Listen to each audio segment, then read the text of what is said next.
Hello, all of you beautiful beings out there, and welcome to the stream. I am Razim, currently as Razor the Firedog, and this is Necesse, which I have been greatly enjoying. Maybe slightly too much, maybe, but nah. I do wonder if this game is gonna give me some way to teleport loot elsewhere at some point. And by wonder, it's more of a I hope it will. Because I've realized that if you travel really far away, you're kind of gonna be sitting, you're not gonna be able to do much with the loot. You know? Also, this island is not as lit up as I want it to be.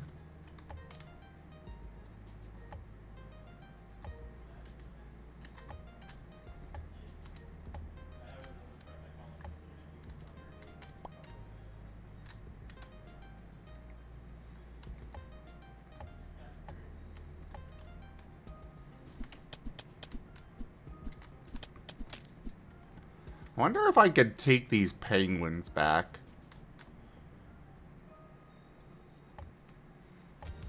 Set up a little husbandry zone for them. But then again, I'm not sure what they'd give other than egg. But egg is good. Egg is great. I like egg. Give me egg. Relinquish your eggs unto me.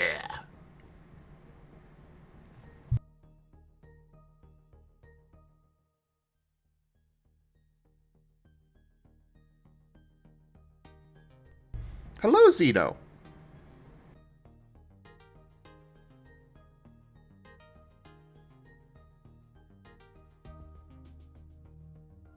Hey, Wing.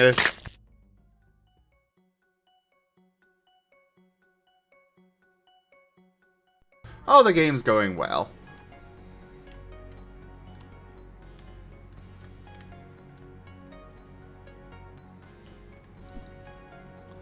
Oh, I can attack out here. Cool.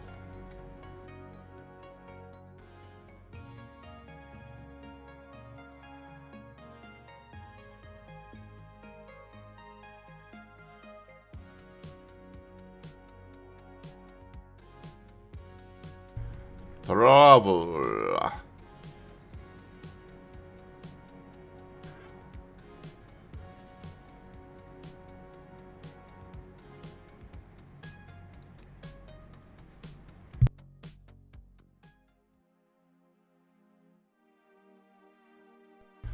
Alrighty, make our way back home to go drop off the loot.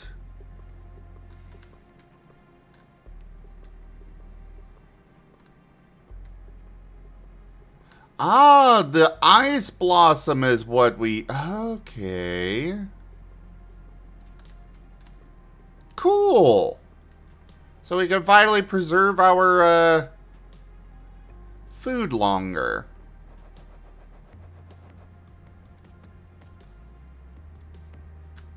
I will talk to you in a moment, Candy. I, kind of have a full inventory.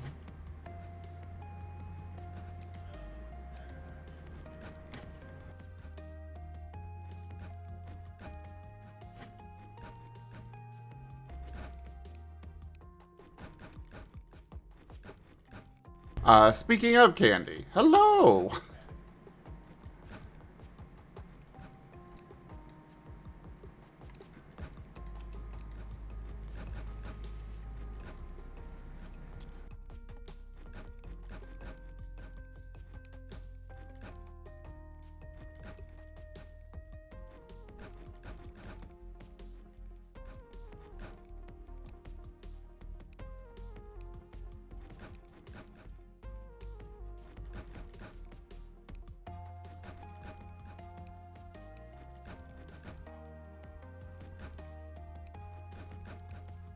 Actually, no, I will throw all that in there.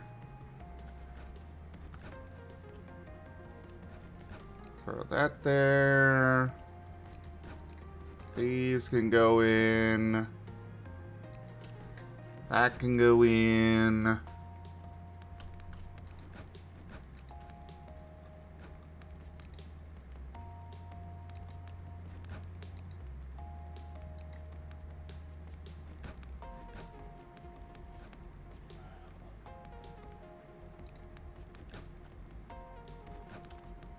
And there. I was talking to you, Ken. Well, I was talking to your character in the game, but also you happen to pop into the stream, so I'm like, oh, hi.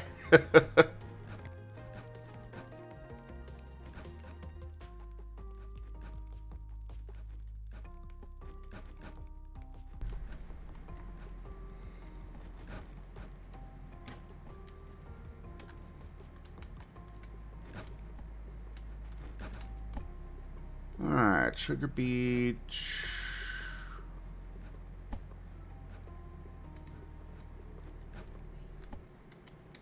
So I need to grab more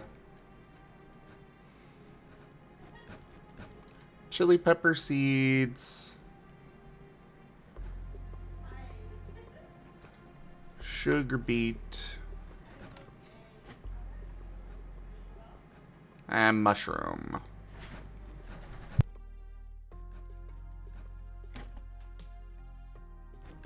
Hello. Hello there, Maki. Hello there, Zam. One Hi there. second here, because a raptor just got home. So, I'm going to say hi to him real fast. No worries, no worries. Oh. Hi, hi. Hi, everybody. Welcome in, welcome in. It's a sweet puppy. It sure is. Hiya, Candy. You doing well out there? Let's go.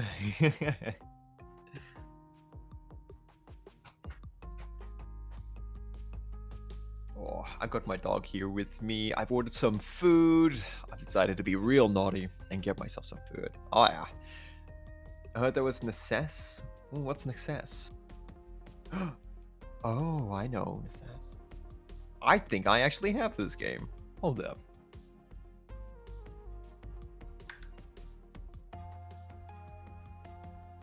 Your body is EP? Oh no, Ido! Hello, Ido. Oh my god. Yeah, my body is failing me today. I don't know. What's going on? My body's failing me out. Maybe it's because I got to 30. Maybe I haven't gotten to 30 yet. But I'm late 20s now. Exactly. So I'm old, right? I'm a man now, guys, right? Oh, let's go. Clinically EP, I'm running on 2 to 3 hours of sleep. Oh no, you don't want to see that. I know. We love the steppies emotes. Alright, sorry about that. I am back. Oh, you don't have to be sorry at all. What? It was just one of those, you know, time, you know, happenstance things. Or coincidence, don't worry. that's Listen, what I mean. I'm telling you, there's going to be a happenstance thing happening here soon. Which is, I've ordered some food. So I might just mute myself randomly. Because I don't want to leave them waiting, you know. Yeah, that's fine. I've ordered food. What'd you order? Like a little munchkin. I ordered myself some southern fried chicken, made locally here, actually. What? Hey, yo! What is this? What is what? I see that my icon has changed. That's so cool. Hello? A little bit of a late birthday present, but a birthday present nonetheless. Get Martened. Let's go. Get Marten. Uh-oh. Roy also Let's see. did this. Oh my goodness, that's so funny. Let's go. I love it. I can't believe you've done this. What? You made like a full-on animated thing? Well, it's just two separate ones, but you know. What you say, it's only two separate ones, as if that's not already crazy. Wait, what is this? Ah! What? 3 art pieces? Are you crazy? Nope. Wow! Got you a Marten icon. Let's go. Like I said, a little late, but happy birthday.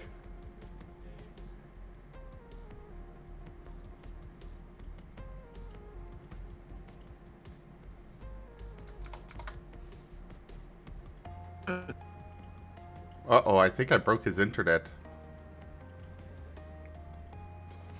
Hockey?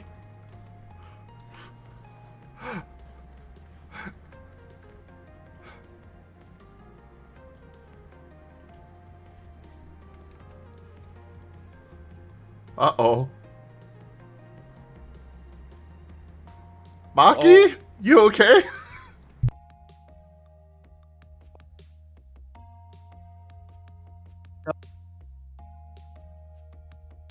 Apparently so, Burl.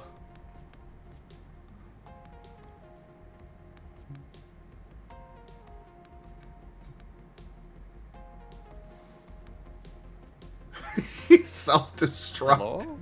Oh, What hey, there we go. I self-destructed! No! I don't want to self-destruct. I don't want to have that happen. What is this nonsense? Apologies for that.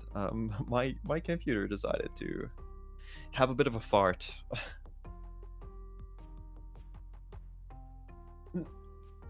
Mm. There we go. Now we're winning again. So I'll tell you what it was. I decided to open up my Steam and decided to start installing my what was it called? What's that thing called? You know what it's called. Oblivion. Yeah. And apparently that just tanked everything. Oh. Yeah. I self-destructed. No. Yeah, I'm a sweet Marten now. Let's go. The sweet Marten. Sweet Marten. New gamer. New gamer tag. Let's go.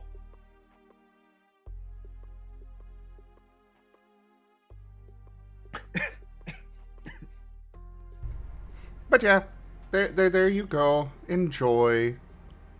I will absolutely enjoy. Are you kidding me? Thank you so much. Absolutely. You are among the elite ranks that have a Marten icon now. The elite ranks? That's crazy. I've been doing these for a few years. Well, not me doing them, but you know, Roy's been doing them for a few years for people.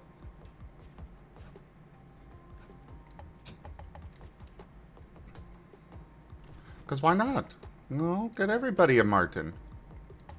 Absolutely. All must be Marten. All must be Marten. You will be Marten. M icon Mackie. Let's go, let's go. Where am I at? Where am I? Oh, my organization is so poor. All right. Oh, I feel that. Oh, tell me about it. So, tell me what's going on, Zim. What's been going on in your life, you know? Any big news? I wish. I tend to Wish. be rather boring. Same You tend old to be rather things, same boring. old things, you know. Same old things. Oh, excuse you, Neva. My dog's with me. Everybody say hi to Oh. Neva. Say hi to my dog. Give my dog some love. You must pet No, the doggo. We must pet the dog. No, you're saying that you're boring, but you're also a furry on the internet. I wouldn't exactly class that as boring. I'm gonna be real. I suppose you have a point. In a certain point of view. Oh. Also, I did not know that that paint was a fairy. He is a fae, yes.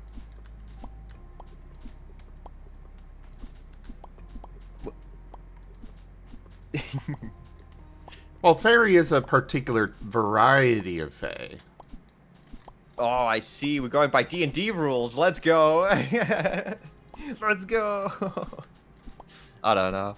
I guess to me, like, all fairies and fae are basically the same thing. But I guess that's just how I don't know. We got a fairy forest just near us, so we do.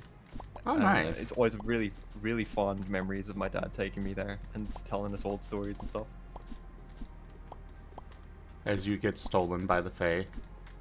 As it gets stolen by the fae. I mean, you did give up your name.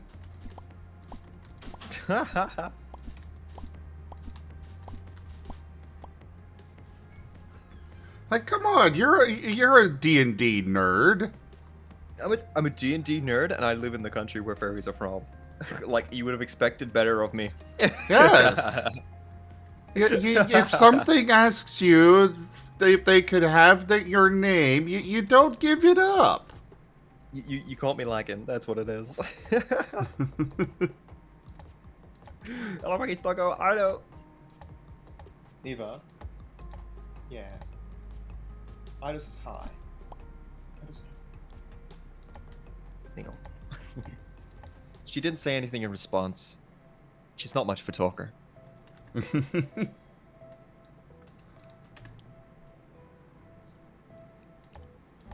I am finally organizing my tree farm.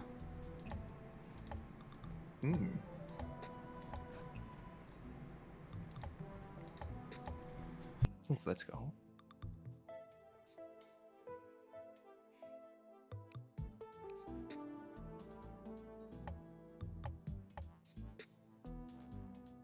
There we go. So a tree farm.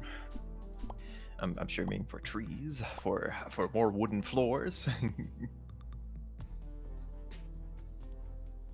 Wooden floors, whatever else I wind up using the wood for.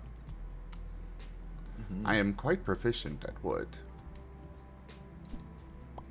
Ada.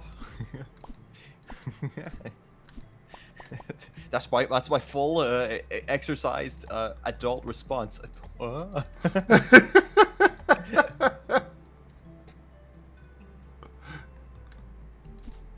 Not much of a talker IRL either. Ah, don't worry, Zydo. Listen, sometimes we need listeners in this world. They are so much more appreciated nowadays when everybody's wanting to talk. Having somebody to listen is worth so much more. Do you know what I mean? Real talk hours here. Real talk hours, yeah. I suppose. I don't know. I find it gets more common though if you go to somebody with like an issue or you want to talk with them. The first thing they'll do is like, well, actually, it's my issue. Like, oh. Yeah. No! Ow! What? Zim, where'd you go, Zim? Oh. Oh, poor little guy. I'm so sorry. Who done that? Who done that? CJ? CJ? CJ, explain yourself.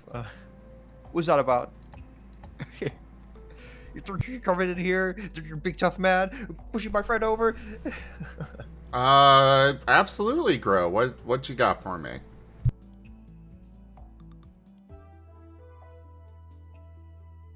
What? Oh my goodness.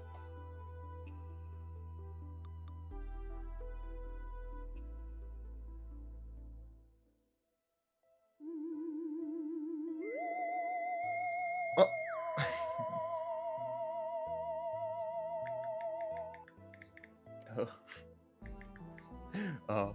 Oh no. Man, that's one thing I am jealous of. I can't do that in 2D. Not without a lot of work. That's really cool.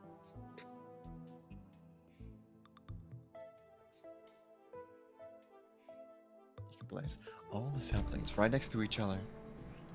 That is very good to know, Grow. Name checks out.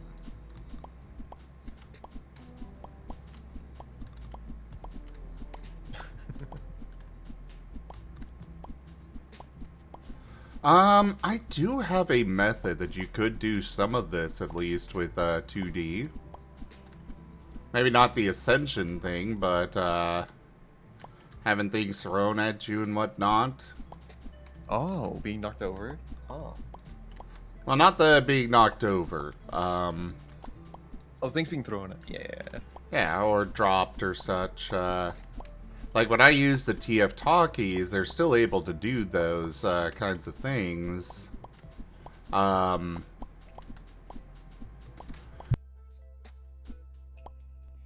Here.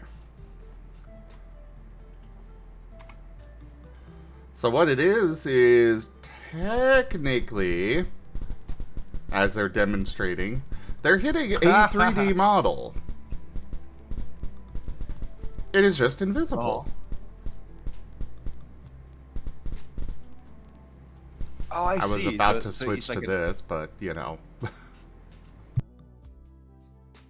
Speed, fast. Chat too fast. But yeah, so I've got a 3D model that sits over top of the TF talkies that, you know, that's what they're actually throwing stuff at. Nice, I see you. We'll use the TF talkies now. Let's go! It's TF Talkie stream. Ah. Man, there's so many regimes I'd love to do for my chat. You know, I would like to have like a cone. But like the cone is gonna be like silly.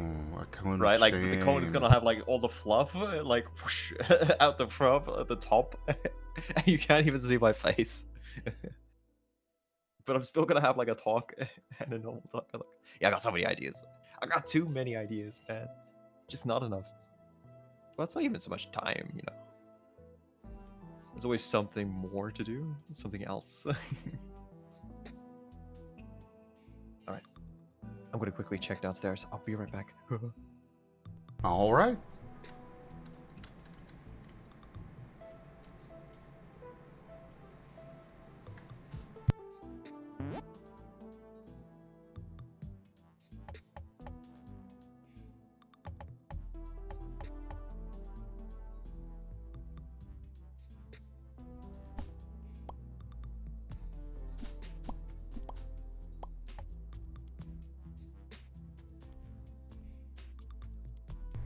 Sorry, everybody. Rex brought me food as well. So, doing a little bit of nomming as well myself.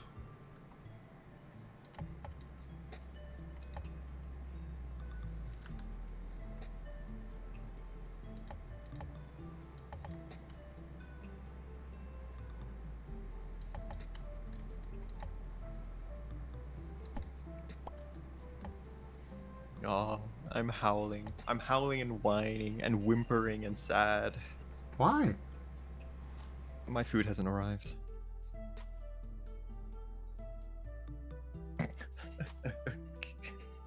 Oh.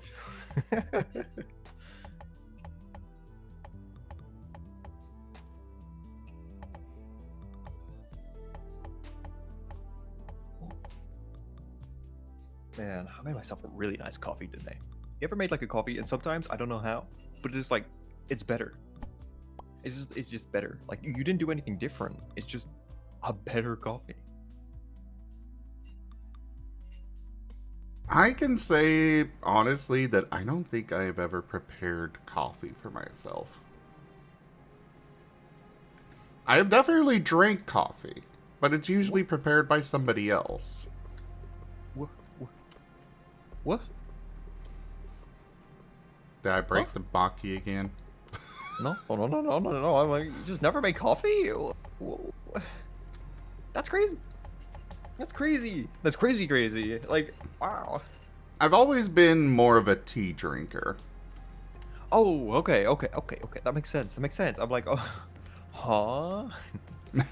I don't know. When you think of a like coffee drinking nations, I think definitely in my mind at least, America is up there. So. Oh, 100% it is. Yeah. I'm an outlier with my fondness for tea. Need me one of them cup of joes. That's my impression of Americans, by the way. I'm sure some Americans sound like that, yeah. Need myself some gravy and biscuits and saddling horses and whatnot. Hey, do not dog on gravy and biscuits. I don't know what gravy biscuits even is. But at this point, I'm too afraid to ask, honestly. Oh yes, Southern sweet tea is amazing, Gro. So sausage, gravy, and biscuits.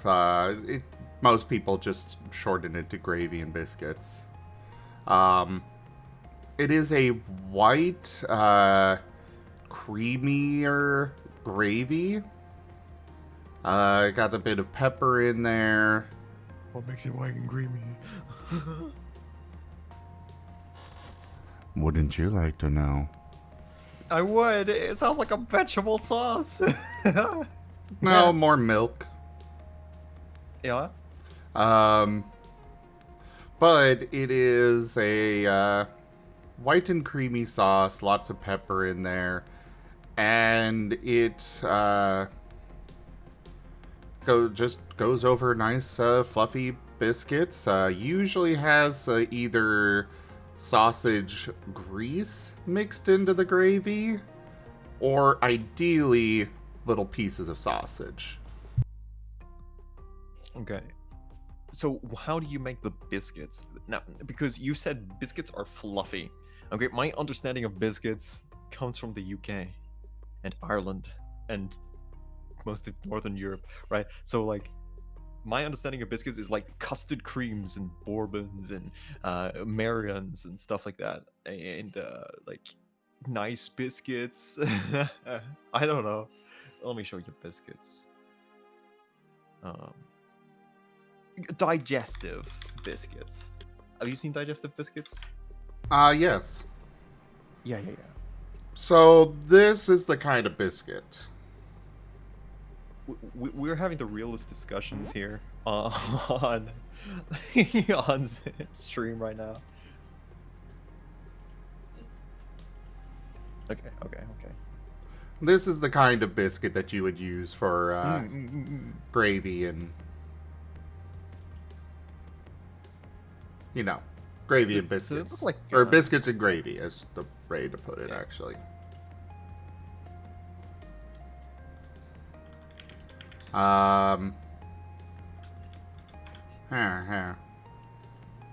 Here, have a picture of biscuits and gravy.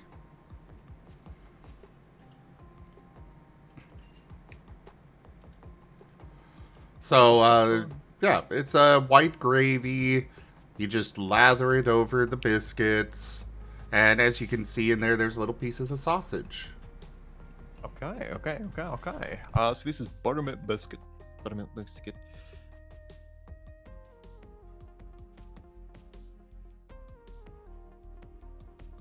So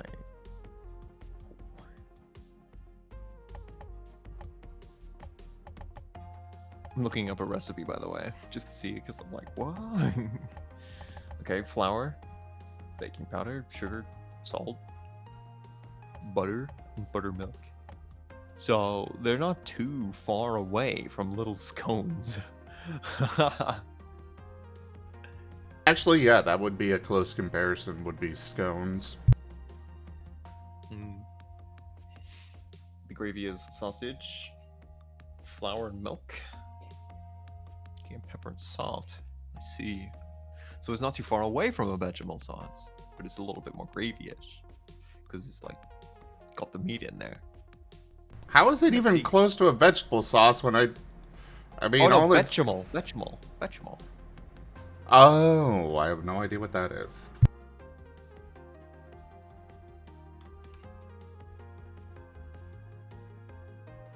Oh no, Gro. Yeah, that is definitely unfortunate.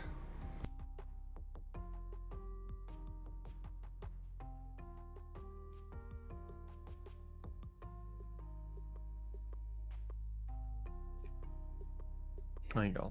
You'll have to excuse me. I'm a little bit of a nerd when it comes to food. I went to California for some years. Wow, there's not a single dairy mushroom had sweet tea. Had to add sugar myself. What? Oh my goodness. I like this. I like this TF.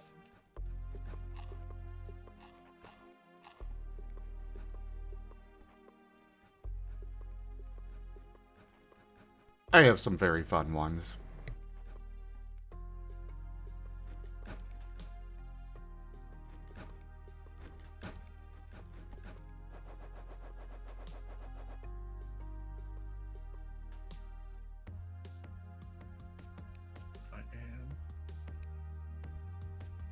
I'm so sad. I want my food. I'm so hungry.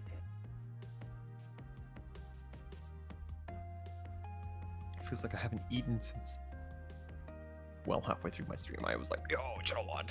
It's time. I'm gonna make some real food. I made myself like proper like toast with blackberry jam. And toast, blackberry jam. Put some like little bananas on top of it, little almonds, little flakes. Whoosh. So yeah.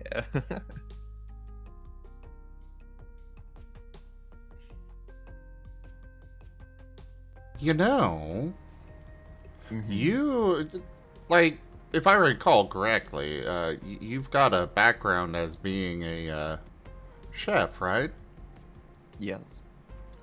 You could probably do a really awesome cooking stream.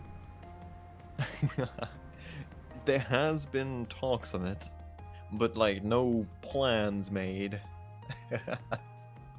I'd probably do something nice and simple, but like looks fancy, so that it gives me that like kudos, you know, like fondant potatoes or something, like nice and easy. But when it come out, it look nice, you know. I And- imagine that the stream will go wild for just slab of meat cut nice. I mean it. Probably.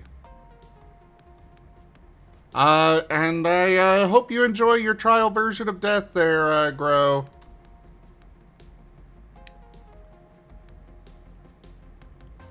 Trial version of death? Well, yeah. Oh, like the little death? Oh la la, you're becoming very French. No, Was it no. Little death? I'm sure it's French. Trying to sleep, you know? It's a trial version of death. Yeah, le petit mort is a French meaning the little death, commonly used in euphemism for orgasm. That is not what I am meaning. I am meaning sleep, you naughty dog. Got a dog in me. You know it. Holy shit. Wow. What? Le petit mort. Enjoy it. You're never gonna see it again. So enjoy your trial version of death. Uh-oh. Oh no. Oh no. I'm a bad person. I've ruined it.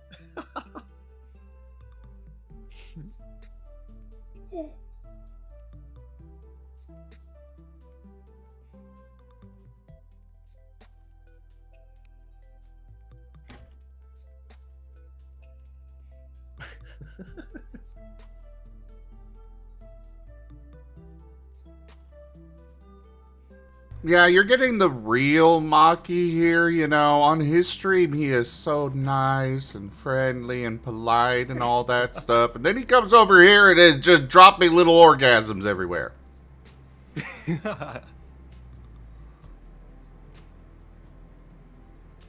Well, if you want to see more, no, what? Choose your words there carefully. No, I'm choosing my words carefully. Man, I've been stopping myself so much. My mind runs way faster than my mouth does. So every now and again, I get this like little prime opportunity to stop, but I've already started, you know?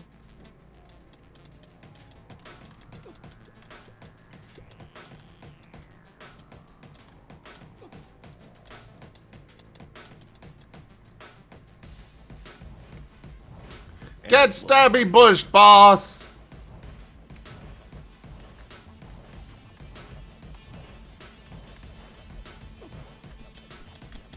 let's go. Get him.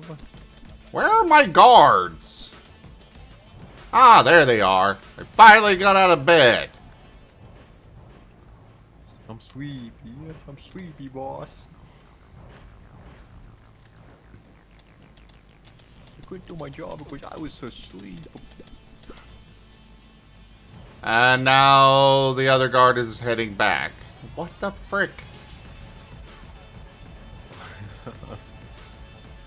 It's D&D night, boss. I can't stop being D&D night, boss. There. Nice. Let's go. Hi, Sam. Hello. You're getting hide. Oh, hi, Kuroy. Let's go. Let's go. I'm gonna quickly run downstairs again and look, not lustfully, willfully. What am the word I'm looking for? Look lustfully, huh? Not lustfully, no. Longingly. There you go. I think that's the word I'm looking for. But yeah, Probably my a mind better is one. Just in a different place right now. Hold up. Give me a quick second. I am gonna go check downstairs again because I'm hungry. And as we all know, like, things come faster when you look at them. Have fun with that.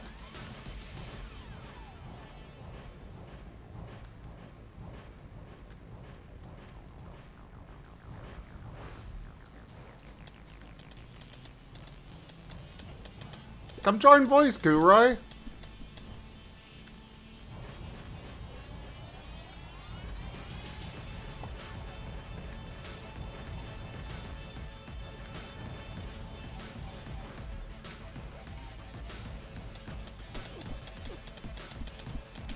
Ow. There.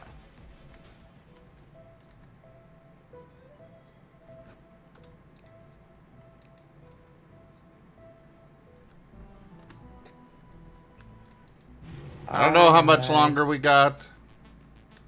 Uh-oh. Hi. This time the boss landed in the middle of my crops.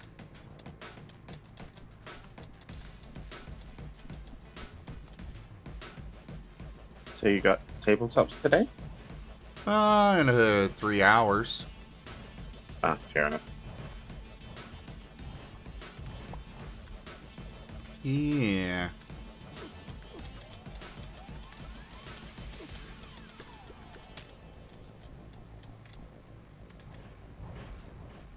I slept in too much today. I slept in too.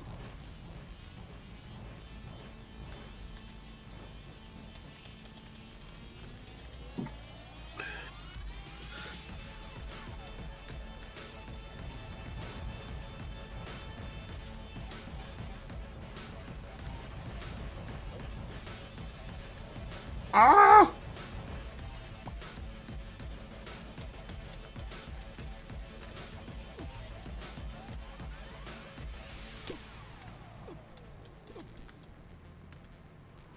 And the boss has fallen.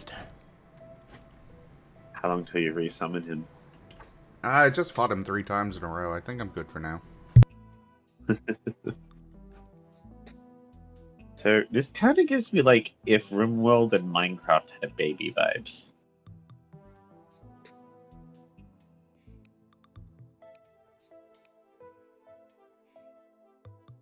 Mm-hmm.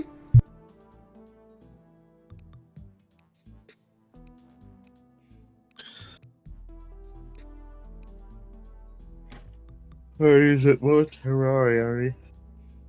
Hello. Hello. Hello. Did it work? Hiya. Did you get it? I did. It did. It did. I knew that's exactly how you do it. Kurai, hello. Hello. Hello. How Hello. you doing? I'm okay. Woo, let's go. Let's go, let's go. Man, I'm in a good mood. I'm in such a good mood right now. Yeah, you are a doggo with food. Of course you're in a good mood. I am a kitty with a very slight hangover. Only slight? A slight? Yeah. Oh no. What did you drink? What did you drink? A What's lot your of drink bourbon. choice? Bourbon? Bourbon Oh, is not yeah. my drink of choice. It's just what I had. My drink of choice is wine. Ooh, okay. A wine drinker. Red or Yep. white is your tipple. Mm. It depends. If I'm just drinking, probably white. If I'm having it with food, nothing beats a good Pinot. Ooh, you like it dark and thick. I see. Yeah, I'm adding that as a quote. Rich wine. What? I mean, I think one of my favorite things about Pinot is, have you ever seen the show Unbreakable Kimmy Schmidt? No. Are we past the 15-minute mark of your stream? Yes. So Kimmy Schmidt lives with a guy. So basically, premise of Kimmy Schmidt is that she is like basically a survivor from a doomsday cult. But it's kind of done. It's a Tina Fey comedy. And she moves to New York and moves in with this very theatrical, flamboyantly queer guy called Titus Andromeda. And Titus is a well-meaning name. man, but a little not quite all there in the intelligence department. So he writes a song, and he doesn't quite understand what Pinot means. So he writes a song called Pinot Noir, parenthesis, an ode to black penis.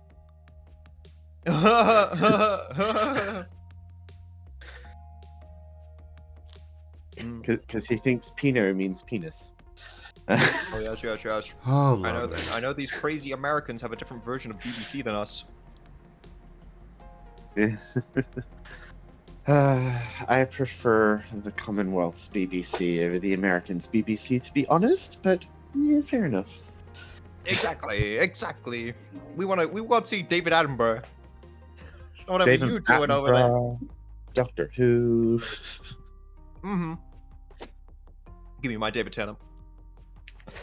That being said, Give me my Peter Capaldi, that grumpy old nihilistic alien. He pushes my buttons. Oh, then I'm. Oh, what is it? Is he getting over it? What's that show he does? He does several shows. There's one where he's like. There's In the Thick of It. In the thick In of the it. thick of it.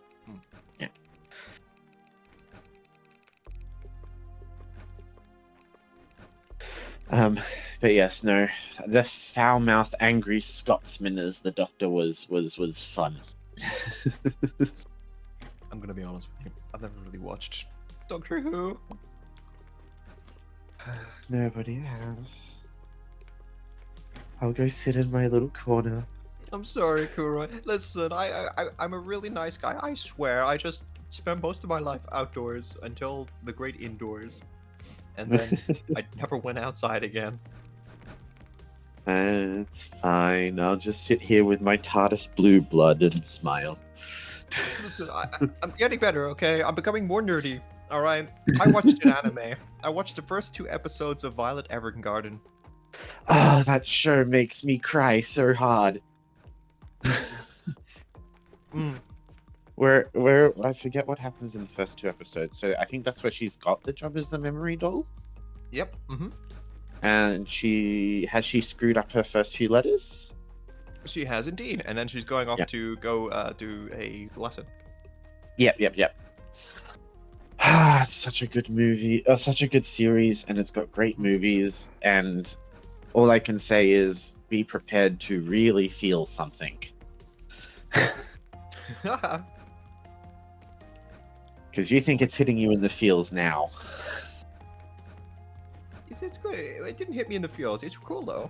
Yeah. I do have a little bit of a laugh of like the animeisms. You know what I mean? Like if Like somebody the has fact that said it's something Victorian shocking, era. someone says something shocking, they're like, Oh my goodness, I just stubbed my toe. Oh! I do have to say, are you watching it in English or are you watching it in Japanese?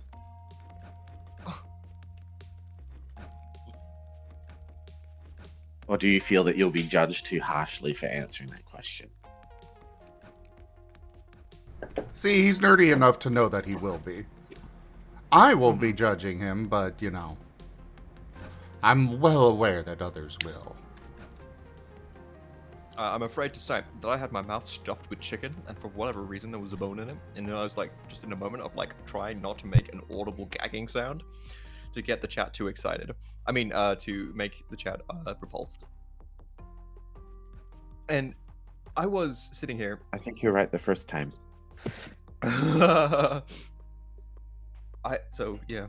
Was it? No, I think it was in English actually. Yeah. I watched it dubbed. I watched it dubbed. The other option. Fair enough. I've not seen the dub, so I don't know how well it holds up, but I do know that in Japanese, it's very well acted. I didn't think it was too over-dramatized. It's really nice. I've also watched a couple of Studio Ghibli movies now. I mean, I love Studio Ghibli, but it's important to remember it's basically like Disney if it was Japanese and good. Oh.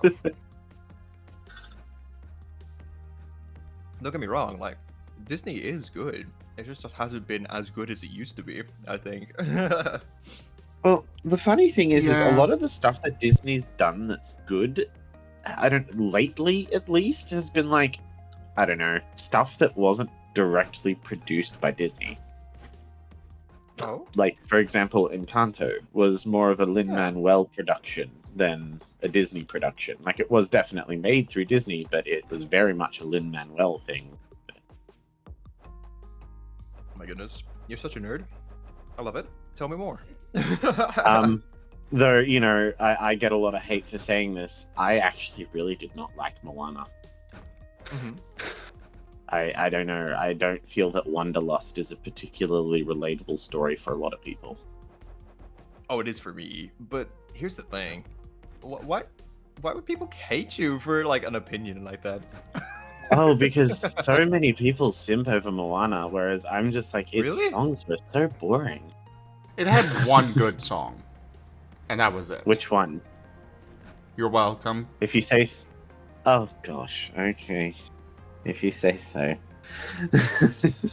But No mostly accounting because for it gave me a taste. Star Wars version that I liked more than the original. Ah, fair enough. Fair enough. Fair enough. Isn't Star Wars Disney? It am I is crazy? now. It wasn't always.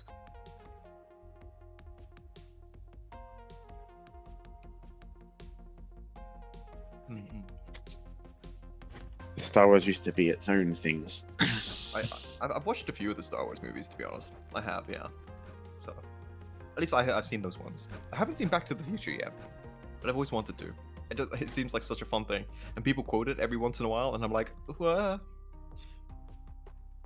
I mean, Back to the Future is a movie set in the past, and I'm angry that we didn't get what they promised us. Where was my hoverboard, damn it? The hoverboard promise versus the hoverboard we got. The hoverboard with 2 wheels. It's not a hoverboard. It's not a hoverboard if it's got wheels. It's a ground board then. It is a non-hoverboard. It is a gravity-affected board with wheels. It's actually not just gravity, it has a motor. You just turn the motor on by leaning forward.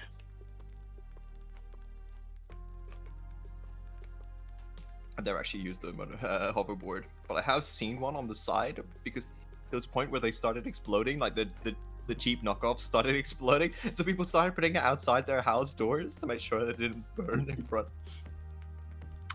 Well, I mean, it's so stupid. Like, people, I don't know.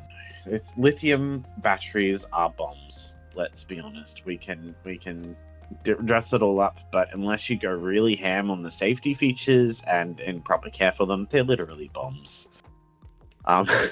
Yeah. So when you get companies like doing cheap knockoffs of lithium product, it's like people buying the cheap vapes and then the lithium batteries in those vapes blow up, and then everyone looks at the people who have like good quality vapes and they're like, oh, you know that thing's gonna blow up in your face. It's like, well, actually, mine was designed with the idea to not blow up. It's got regulators. It's got so. Oh my god, the number of times I've heard that. It's like, just because the cheap knockoff ones were, built without safety in mind doesn't mean that all of it is bad. So, like, I get told so often that I'm going to blow up on my scooter. And I'm sitting there going, I paid like $3,000 for my Segway. Shut the fuck up. And this ain't some cheapo knockoff. I get you. I like it whenever furries, with the 3D models, they start vaping on stream and they just like stop. They're a bit quiet for a bit. They look away. And you can clearly see that they're just sucking on a vape. And it's like, oh my god. It's just something that I have started noticing and quite enjoying noticing, I'm going to be honest. Understood. I guess I'll have to do it more for you there, Maki. Didn't realize you were so enthusiastic about that. I used to vape, but because of the cheap knockoff vapes being pocket bombs, vaping basically got outlawed in this country. But smoke away. I used to do cigarettes myself, but mostly because there's this beautiful, and I mean beautiful moment whenever you're like working as a chef, where you go from like super crazy hectic to like out the back in some dirty alleyway with like the rain pattering above you in some dark like alleyway with another chef sitting in silence smoking, just feeling the depression wave over you. And it sounds like a terrible experience, but it's actually a wonderful one. It's very I get it. For that. I actually get it too. It's the moment of ennui, the bonding of mutual suffering with just you, the cigarette, the silence. That's true. It's like, you know what's going on. It's been a hectic day at work, right? You and this other chef, you may not actually speak to each other on the stations or anything. But for that, like, 5 minutes that you are sitting, staring at that puddle, like, you guys are the best. You're, like, tight as thieves. You know? Yeah. I get that. I kind of miss that kind of level of camaraderie. You know? But I don't know. It's really silly. There's no move to do anything with outlawing cigarettes in this country. But I think the moment that kind of made me go, Jesus, that's messed up, is the moment when I realized illegal forms of smoke are now cheaper than the legal forms of smoke. We do have an issue over here with like antidepressants becoming so like cheap and accessible and easily replicatable that it's actually cheaper than drinking. Yeah. It's like when you make things too expensive, people will find their fix somewhere else. I know. When you outlaw them, they will find their way to get it. Well, I loved it when they outlawed vapes. One of their number one things is, there's all the cheap Chinese vapes coming in, and it's making all the kids. It's so accessible to children. So we need to outlaw it for the kids' safety. Funny thing is, since they've outlawed vapes, the cheap knockoff vapes have flooded the market. Adults have stopped vaping, but kids are doing it more. Surprise Pikachu face!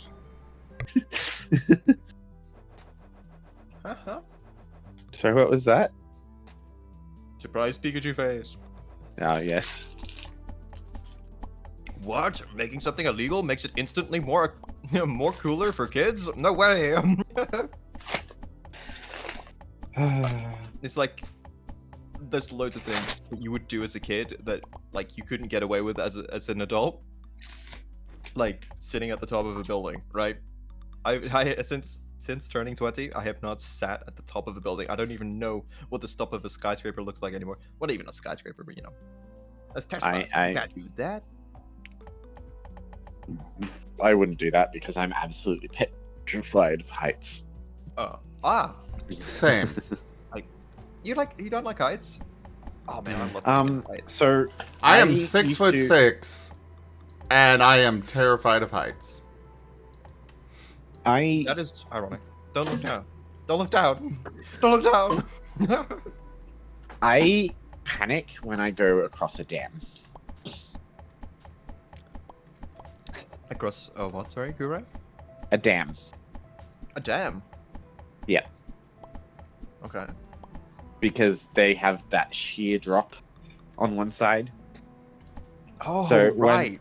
And that's usually the side with the footpath on it. And so usually when I'm walking on the footpath, I am fighting the urge not to get on my hands and knees and crawl across it. Even though there's absolutely no way I'll fall, I feel like if I'm not doing that, I'm not stable enough and I will fall.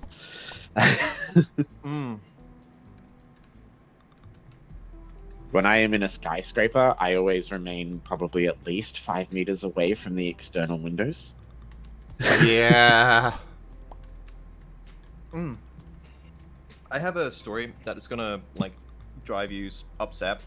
I'm gonna put it in but there's an art piece that I made ages ago, and it was based off of a very specific moment in my life, and I'm sure you guys are gonna hate it when I tell you. It's this one.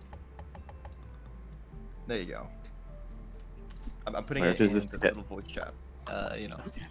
Yeah. The text chat, yeah. Now this is like over a year old, by the way. But yeah, we used to have like these massive silos whenever, I was growing up. The massive silos in an industrial state, not too far away, but you could like sneak up there in the evening and stuff whenever people went home. So the security guard was like after 5 p.m. like left, and that was it. GG. So you could go in and do whatever the hell you wanted, and we'd go to the top of these silos and we'd have drinks and we'd play guitar up there.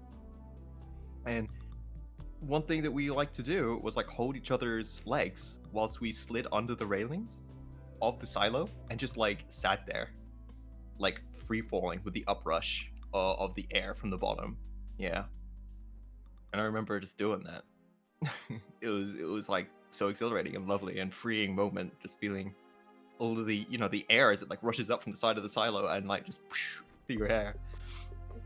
So yeah, and this represents when I came back to the country and I was like, screw it, I might be an adult, I might like actually do jail time for like sneaking onto trespassing, but I had to do it, so I did, and I was like, yeah, what a freeing moment in my life. Yeah. Anyways, there you go. Now you know something about me, I guess. I like heights. I think my equivalent of that was when I was young, we used to have a pool. Ooh. And I would go to the deep end of the pool, like by myself, take a deep breath in, and take a very deep breath out till all the air left my lungs, and just sink to the bottom of the pool and just sit there at the bottom of the pool for a good 40-50 seconds. It's so beautiful. Like, it's emotional release doing these things, I swear. It's just everything was so far away. No one could disturb me. No one knew where I was. I was just buried under a mountain of water. Safe and quiet. I personally have no qualms with others doing these things. Just don't expect me to do them. No. I felt a lot of kinship with Mokoto from Ghost in the Shell when she does the whole thing. She's a cyborg and nothing can really kill her. So she does deep sea diving because when she gets deep enough, the pressures of the water could actually crush her. And she's so far away from the connections to the signal, she could actually die. And so for a moment, she just lets herself feel alive again.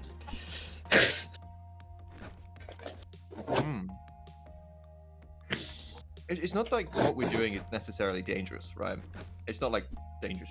It's more like Reminding ourselves that we have mortality. yeah, absolutely. But like for that moment, like nothing really matters. It's just like, oh, I'm just making sure my core muscles are engaged, or in your case, I'm just staying at the bottom of the pool as still and quiet as possible. Yeah. Yep. We are so like, yeah, we're vibing right now. This is good moments. This is good talk. Oh, This yeah. is good talk. I believe that moment is what's known by some cultures as the world's whisper. The what? The world's whisper. CJ's like, y'all can't do something not crazy like stare at the moon or something? Nah, everyone's done that. But you see, I am crazy. I think I'm sane. I'm nuts. I'm totally bonkers. You think I'm best when I'm off my rocker. You think I'm psycho. You think I'm gone. Tell the psychiatrist something is wrong.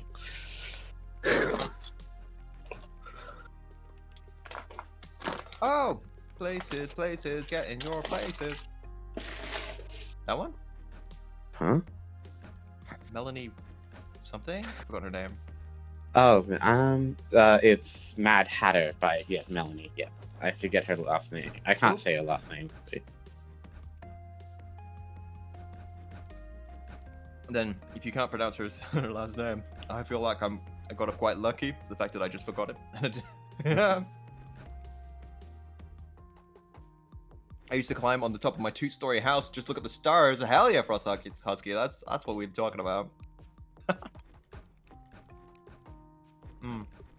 Well, looks like I'm gonna be going and getting my fighting a giant spider soon. Yay! I used to lay on the grassy paddock and stare up at the night sky on a clear night sky, and let that feeling of terror just wash over me in that moment of how insignificant I am, and if gravity stopped holding on, I'd just fall forever. Please don't. That sounds Sorry. really deep. That sounds really deep. I think you've out deeped me. I thought I was quite a deep person, you know. I am joking, of course. I'm about it. You could read me easy as a book, okay? You want to make my day? Give me some food. You are literally dog. But like, yeah, like it's like easy, man. Like life. So Well, right now this we have a dog and a cat in chat right now, and we have a Marten. Oh, technically, Maki's a Marten right now. Mm-hmm. What sounds do Martins make? Duke. Duke.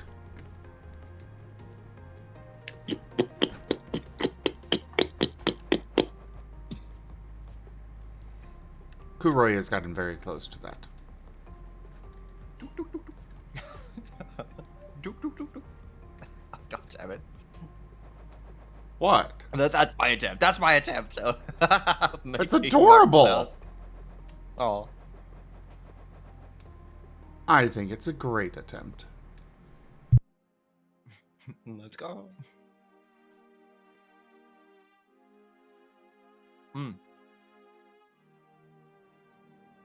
So, fighting a spider. What do you do to fight a spider?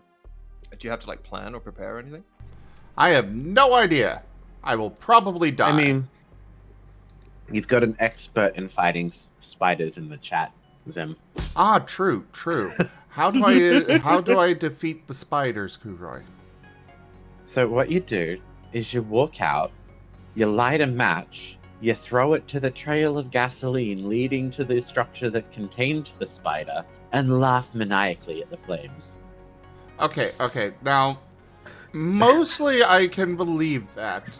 However, I do know that there is a spider there that you do that, and then you've just got an angry spider that is now on fire and still not dying.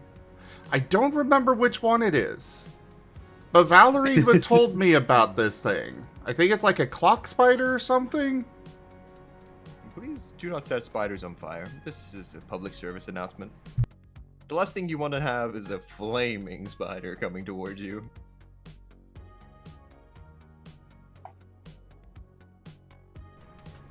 I know you've got one giant one that is too big to be smashed under a boot. Oh, And if we you- have several that are too big to be smashed under a boot. So you can set a clock spider on fire, and it will die. But it's got a lot of fur on it, so chances are, if it gets out in time, it's going to look quite terrifying while it's dying, running towards you, because it's quite aggressive. Yeah, I think that's the one. I think that's the one he was talking about. Or she. Well, see, the problem is, CJ, is a lot of Australia's spiders aren't chill. You're talking to, like, the country that we had to ban an episode of Peppa Pig because it was saying that spiders are harmless and will leave you alone if you leave them alone.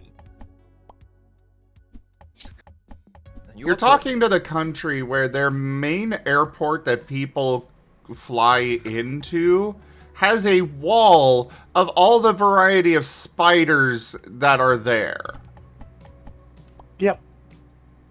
But to be honest, though, we don't really think that much of it because we live with it. So, you know, oh, whatever. They're just spiders.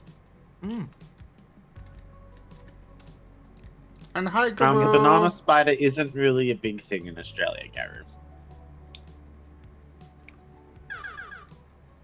I feel that though on an emotional level. Like, what becomes like dangerous for other people is just like normal everyday occurrences for you. So like, you can just mostly ignore these issues because when it happens, you already know what's gonna happen. Oh, looks like we are going to gain a Conrad. I mean, like, what is it? The big one people freak out about is when we talk about funnel webs. Because honestly, funnel webs are the ones that are scary. Because they live in the East Coast suburban areas and urban areas and have a fondness for dark, moist places and are incredibly aggressive. And if they bite you, if you don't get the anti-venom within about 20 minutes, you're dead. Oh.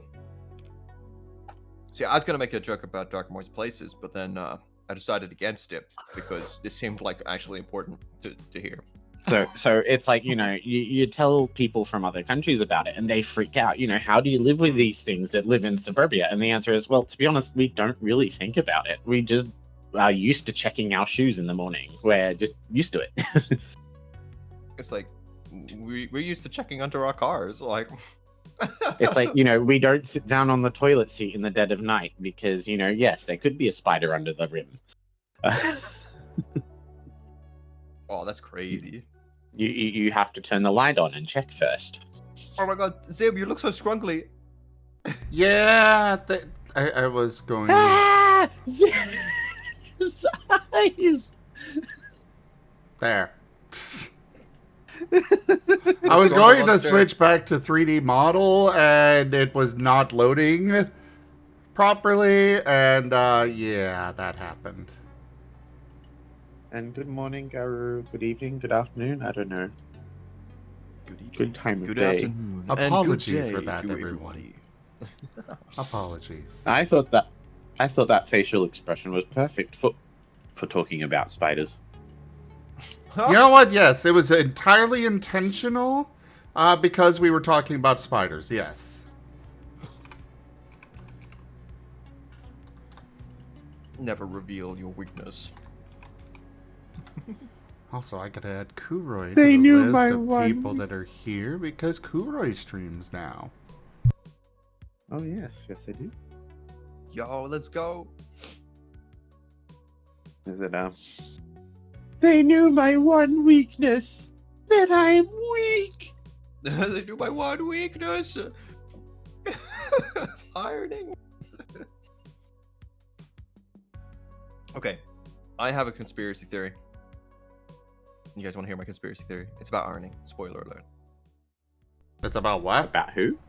Ironing. Like ironing, like Yeah, ironing yeah, yeah. board. A shirt, like ironing a short. Yeah, like your shorts, or your shirt or something. Okay. Oh! Oh my Oh, god! that is not Never okay. mind.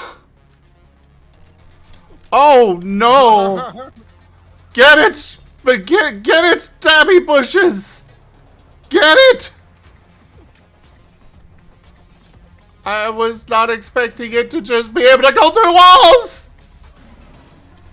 Ah! Oh, we don't like this. No, So no, I don't. my flamethrower idea is not seeming so silly now, is it? Is it? It's not so laughable now. It's a valid strategy. I don't think that's gonna work on this thing! Oh, God! Ah, my stabbing bushes are gone! No! Where'd it go? Where did it go? Oh, God! Developers! This is not okay! I really enjoy it. I enjoy this. Like, I do enjoy a good spider in a video game. There's something classic about a giant spider. Everyone's got a reason to hate the giant spider. Well, I mean, you want a reason to like spiders? Spiders literally have paws. Wait, spiders have paws? Yes. I'm happy. You know, just what I'm not really scared of spiders. Not really. Do you know what really does freak me out though? Centipedes. Millipedes. Like, get me out of those. No way. No, we know how. So I'm going to send you. It's a very extreme close-up, but I'll send you a little photo of spider paws. Now, normally I'd be super down for this, but I am currently just like chowing down on some chicken. Are you saying you don't want to see spider paws? Maybe not what I'm eating, but yes, I would like this.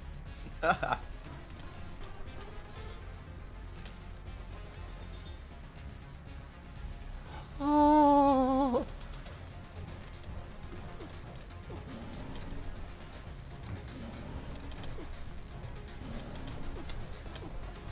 Oh no. Oh, You my get health some is healing, so Zip. low.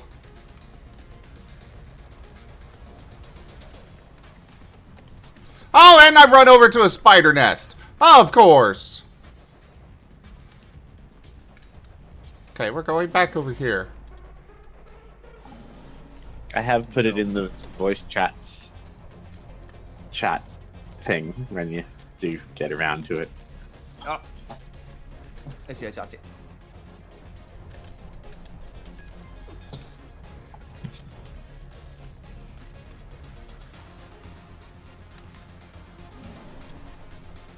Get it, stabby bushes! Please!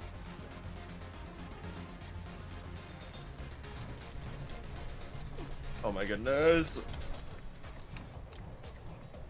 Zim is shaking. I would be shaking too if I had to face this. Oh god. I am so close to death. Please? Just... Okay. I just need... There we go. More health.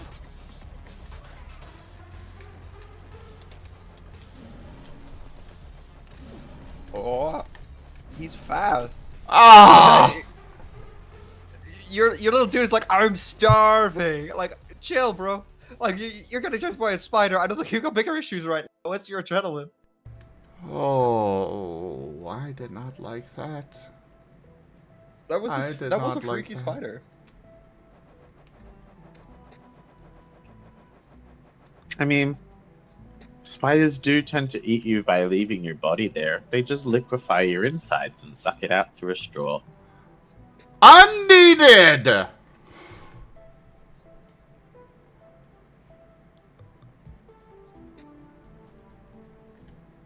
That is unrequested information, Kurai. Is that not how martens eat eggs?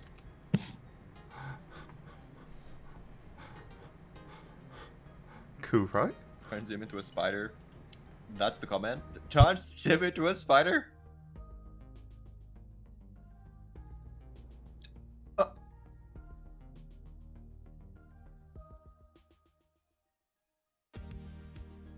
My chat hates me. What is this nonsense? Oh my goodness! I see you! I see you, Zem. So here's a spider fact. Did you know that daddy longlegses are, one, not actually technically spiders, and two, actually do not contain any venom? It's a common myth that they are the most deadly spiders, venomly speaking, but they cannot bite humans. They don't really have much in the way of venom. The way they hunt and kill other spiders is they have very long, sharp legs that they use as spears to stab into the brains of their prey. Okay, can we? First of all, just I'll let you know. It's perfectly fine to tell children lies about daddy longlegs. All right, I think it's funny as hell that daddy longlegs have suddenly become this infamous creature. I support lying to children.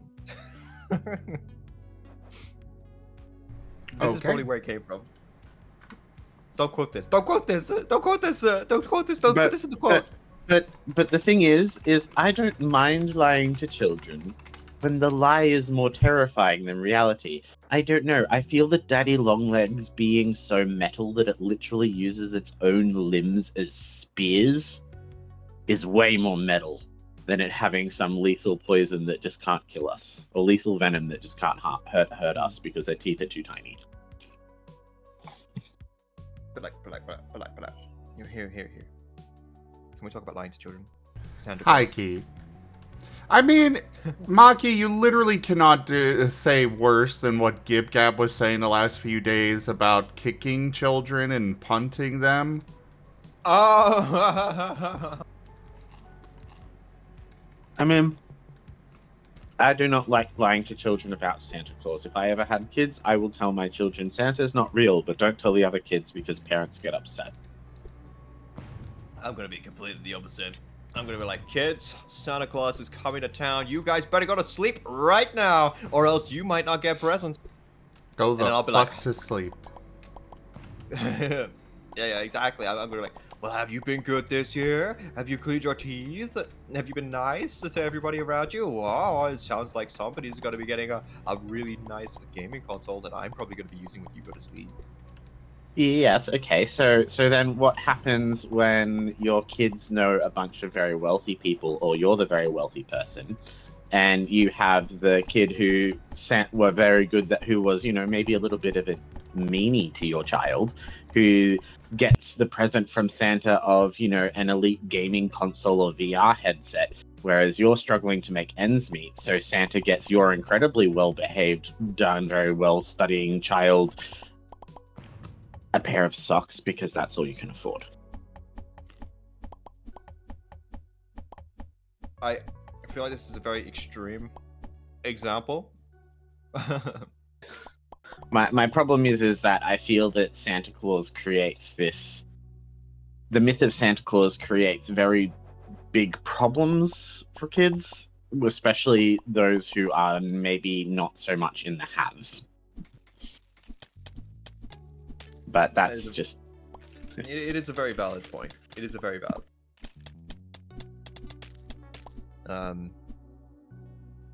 However, I don't know. I guess I was very lucky in my life to never have been super, like, especially when growing up, I was never like super,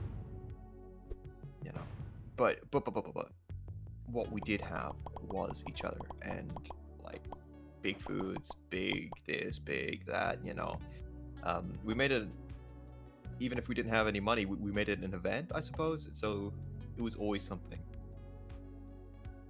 And like whenever you get older, you kind of see that, like those soot marks that were put on the carpet were actually made by your dad, like putting coal on the bottom of his shoes and like stamping it across, and like silly little things like that. And it just becomes like I don't know. There's fantasy in this world, I guess. I'm really fond of storytellers, and I don't know, giving a little bit of wonder and creativity. Well, I really do believe it benefited me. So yeah. I mean, to be honest, I actually came from a rather well-to-do family. We were never allowed to believe in Santa. because that was the wrong view of what Christmas was. Christmas was about the birth of Christ, not material gains. We spent the day in contemplation of those less fortunate than us. Meanwhile, my mom was a devout Christian, but very much all about the presents.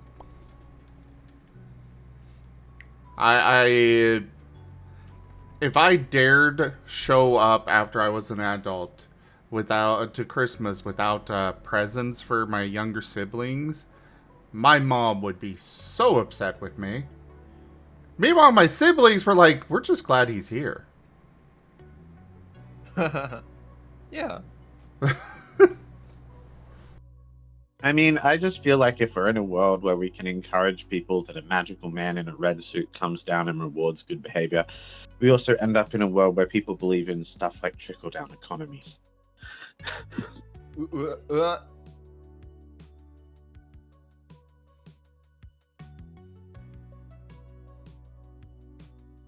Small lies make it easier for people to believe big lies, and I don't like lying. Lying is, I hate it. Lying in a context is important, I think. I don't know. I'm like I said, I'm really big on storytelling, right? It is. I don't know. Yeah, I wouldn't say like go around like lying to people, especially in important situations, right? Like the mythos of death, for example. I wouldn't be like, no, you can't. Like, don't tell a child a lie about death, like, you know. But yeah, I think we'll have to respectfully disagree with each other. But you do make a very good point, and I must admit, you gave me some pause for thought. Yeah. Well, yeah, they're in the voice chat here, the spider paws. The spider paws. To be fair, they are sweeter than I thought they would be. Let's go, let's go.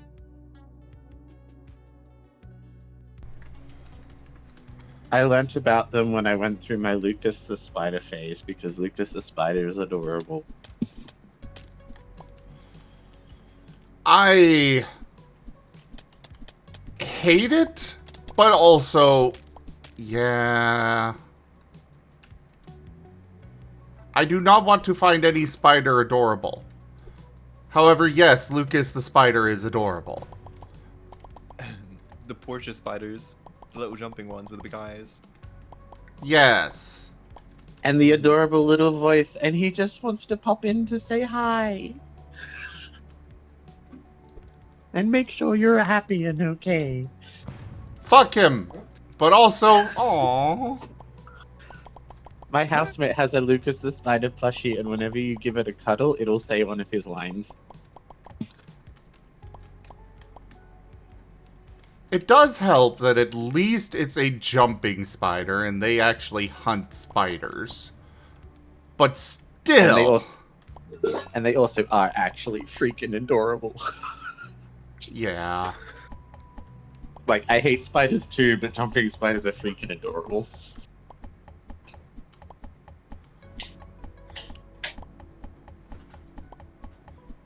It was when I learned about jumping spiders that I learned that, oh, that's why a lot of Americans are freaked out by the concept of our spiders being so deadly. Because they have these adorable little smush balls. Yeah. I'm 100% like happy that I live in a place where the world just gave me easy mode. I have You're no UK? natural predators. Yeah, in Ireland. Yeah, we don't even have snakes in Ireland. We're like, yeah, guess what? The only poisonous snakes we have in this country, or any like snake in this country, is snakes that were brought here. I remember when I was young and I was doing a sleepover with my cousins. And we were all asleep in my living room. We just finished watching the Lord of the Rings trilogy because it was only recently out. And we woke up and like my sister got up off her mat on the floor to go get herself a glass of water. And my cousin turns to me and she goes, haha, very funny, Croy, very mature. You put a rubber snake in your sister's bed. I'm like, I don't have a rubber snake. Oh, Was a king brown snake just worked its way into my sister's bed while she was laying in it. She didn't notice. Then Lovely. cut to 5 minutes later with my dad bringing in a shovel from outside, trying to decapitate the thing in the middle of the living room while everyone was running around screaming. Oh my god. Australia, Frog in my man. sister's bed, and I thought that was like crazy. I think it's even crazier if you find something that you didn't put there. Well, that's No the way, thing. no how. We didn't put the snake there. It made itself at home. Yeah, like holy no. That wasn't my aunt. That was my grandma. Yes, I had. I was cornered on top of a, let's say, fluid tank that had a red belly black snake coming towards me, and I was only like 7 at the time. So I screamed for help, and so my grandma comes out. Where is it? Grabs it by its tail, cracks it like a whip, and breaks its head off. Jesus. Listen, listen. Our Australian old ladies, like my Northern Irish old ladies, like you don't mess with them. They're the ones who Nope. survived. You know. You They don't mess. survived. It doesn't matter the culture. You do not mess with any little old lady. They will fuck you up. Doesn't matter the culture. Really? It's just how they will fuck you up is different. So, Fruity Fruit, first of all, we can own guns. We just have very good gun control laws. Second of all, you know what else works just as good as a buckshot against a snake? A frickin' crossbow bolt. We're allowed those. Can we In cycle fact, back to across- the old lady? Oh, crap. I gotta get back to my Yes, though. base. Oh no. Apparently, I am finally getting an easy Oh, sorry, raid, you but said- I need to go deal with you- it. What's up? You said bird shot. What's bird shot? Fruity Fruit's talking about bird shot? What's bird shot? I believe it's a large clump of, It's a large clump of, really small pellets. Is that not the same as buckshot? No, buckshot is larger. Okay. I'm just gonna assume that if it's like called bird shot, it's probably for shooting birds, and if it's called buck, it's probably for shooting deer. That's my knowledge of guns, everybody. I mean, the only time I've really handled a gun was when I went hunting and I got a deer and a kangaroo. Well, I shot the kangaroo. It didn't die because those things are almost impossible to freaking kill. Speaking of which, Australia is now officially going to war against one of their native animals again. That's interesting. They're gonna Tell me lose more. another war? Well, we lost the emu war. Let's see if we lose the kangaroo war, because that's the one we're setting up for. Because the kangaroo population is getting way too out of control and actually causing real problems with our farms. Oh. I mean, it's funny how, like, you know, nearly everyone I know who is a kangaroo furry is Yeah. not from Australia.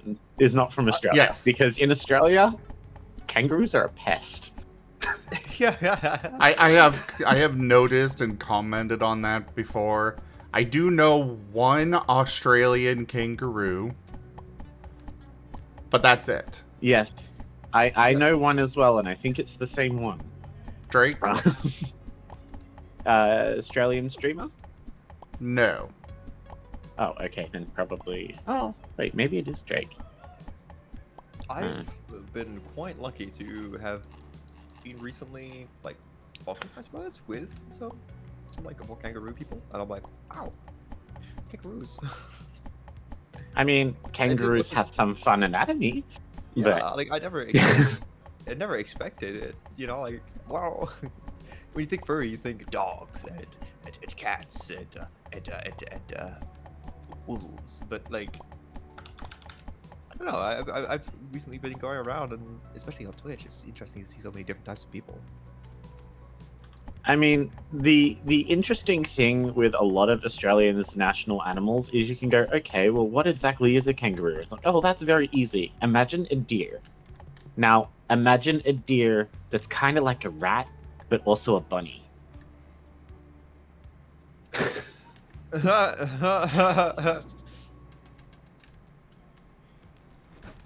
like, oh, what's a platypus? Imagine an otter and a duck got freaky with some neurotoxin. Oh god. You see, this is why I'm telling you. I'd like to live on like Behold easy the mode vampire planet, okay? swarm. Even even our badgers look cute. All right, everything looks cute. Our foxes look adorable. Like everything just looks very cute. Our possums are adorable. Okay. Let's go. Australian possums are the most adorbs. Which was funny because, like, all growing up, I used to hear, like, when I would talk to my friends who came from America, and they go, "Oh, possums are these like these really disgusting, gross creatures." I'm like, "What?" And then because like I'm looking at our possums, like, but these things are freaking adorable. Oh, Zeb. Oh no, Zoom died. It's okay. It's just a bunch of vampires. I'm fine. I'll be fine. Yeah. Vampires? That sucks. Okay, stop me, Bush!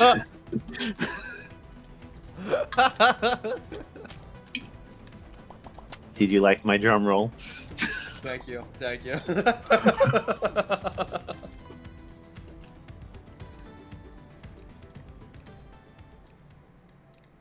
Fruity fruit. Oh my goodness, I'm getting old. Did you hear that? The crack? Yeah. Oh, that was my elbow. That was my wrist. That was your wrist. You've got some crunchy wrists, my dude. I think Kellogg's are interested in finding out what makes them so crunchy. Holy. Welcome to being old. Your body Oh starts my to goodness. fall apart. Kuroi's got the special K wrist.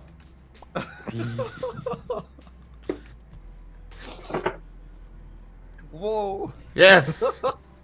We have managed to fight off all the vampires. Let's go, Zim.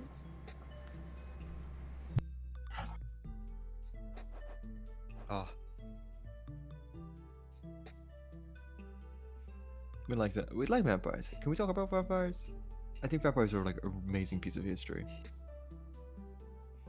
Are we talking the Vlad the Impaler, or are we talking the fantasy of vampires? Oh, like just the folklore of vampires. Mhm. Like American settlers when they first came in, though, Colossus and stuff. They were like, "Yo, there must be vampires." So their idea of a vampire was different to ours. Like they would have dug Yeah. people up and been like, "Well, the body's still fresh." So obviously, this is a person who's like taking the air and the life from people. You know? Oh my God, Sam! Oh yes, that thing. Ow. Hi, Gib Gab. Gib Gab, hi. I have to have a question because this is something that for me, sorry, I'm sidestepping just because it's close to it, and it's wow, that character model is just gone rubber.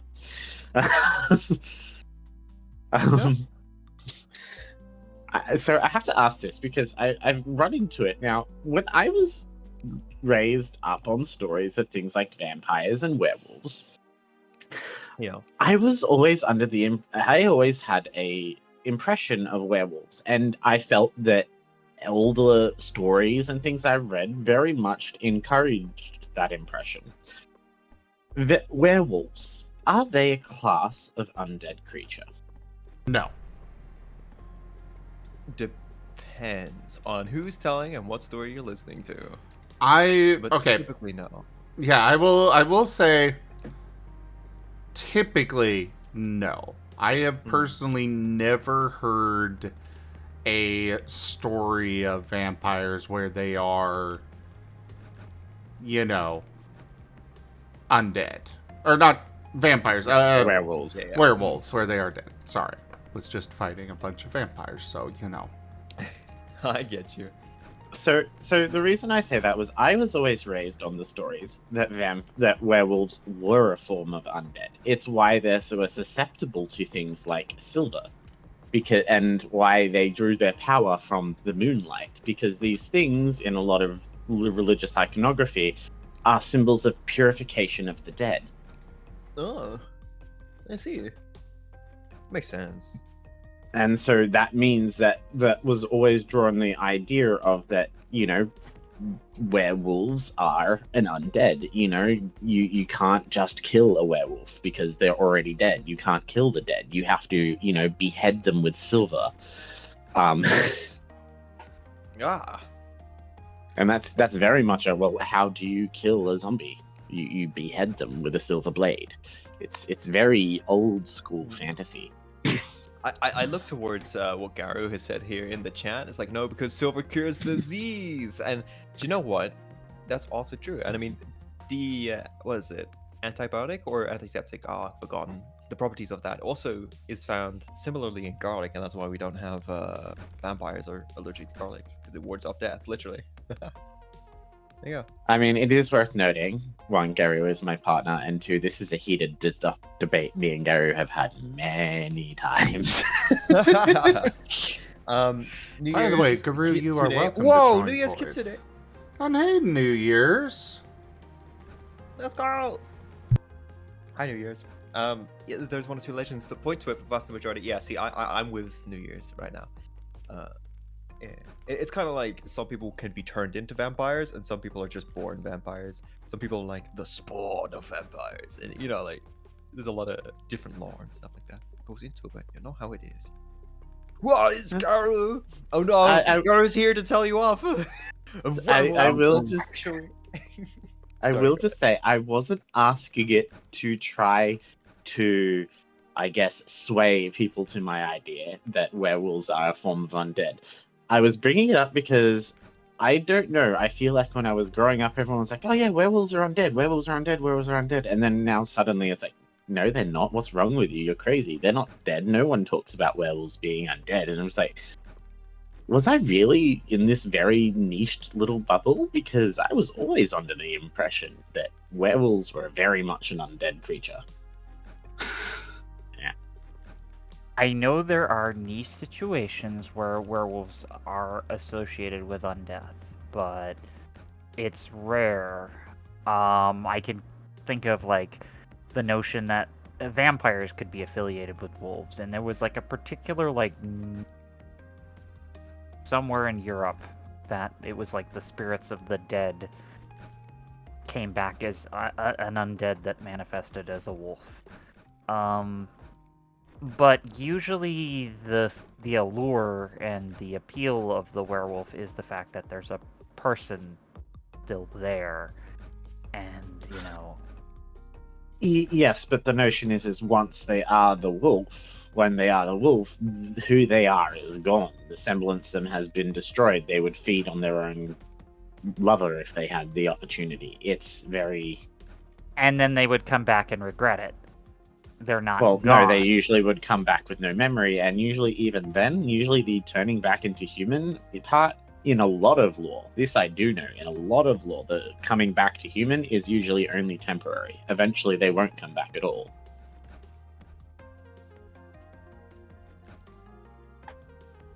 I feel like my understanding of werewolves and vampires have been greatly, and I imagine many people in the chat feel the same way, has been greatly marred by our understanding and sensibilities, Yeah, Like- don't ask a furry to approach things from a grimdark fantasy. Don't ask a furry to approach a furry creature from a grimdark fantasy.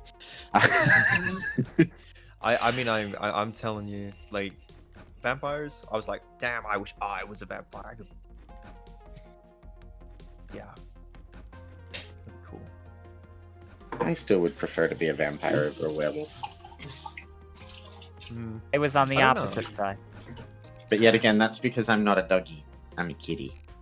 I think the idea of living forever is so much nicer. So I think even I would say vampire. Well, Like, I would think absolutely- you nailed the hammer on the head right there.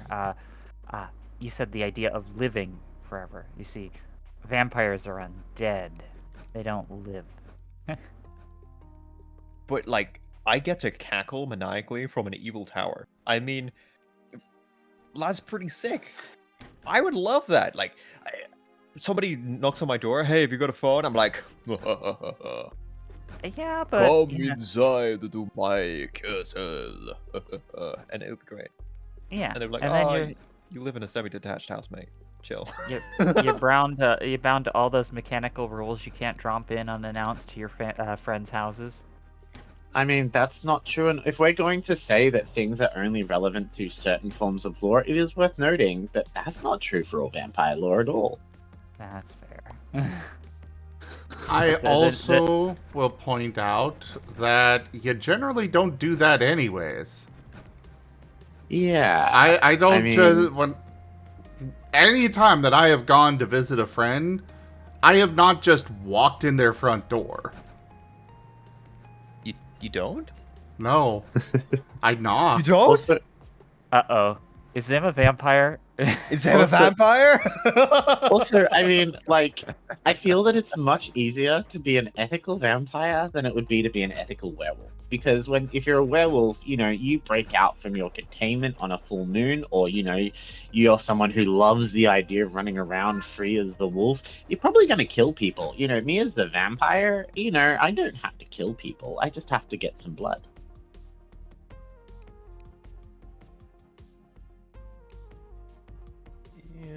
Yeah. I like the idea of being a vampire. I want a cape. I think I like the idea of having a cape and putting on a funny accent everywhere more than I like the idea of actually being undead.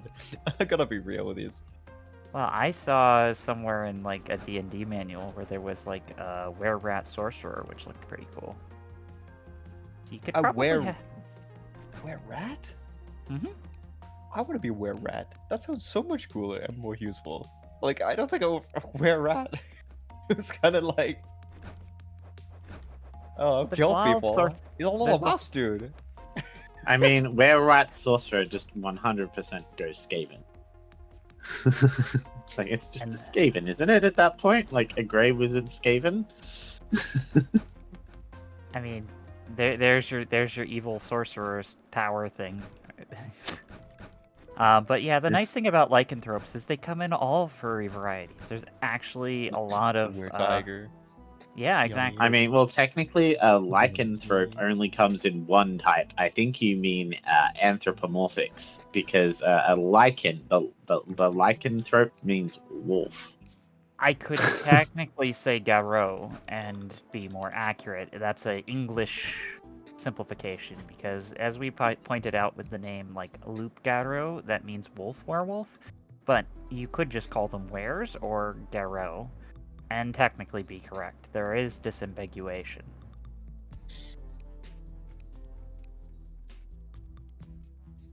I mean, we are talking about like D&D, whether like Yeah. people So who they are literally like half the size of a person, like running around stealing little rings from dragons. I mean, I don't mind. I know. I personally love those stories. Yeah. Turning into Skaven. Oh, were-dragons are also fun too, but those are very rare. Weird Yeah. dragon. I So think we then can all there's- agree that D&D lore is not. Oh yeah, I forgot. The kitty's half dragon. Probably noticed the horns. But yes. Blue skull.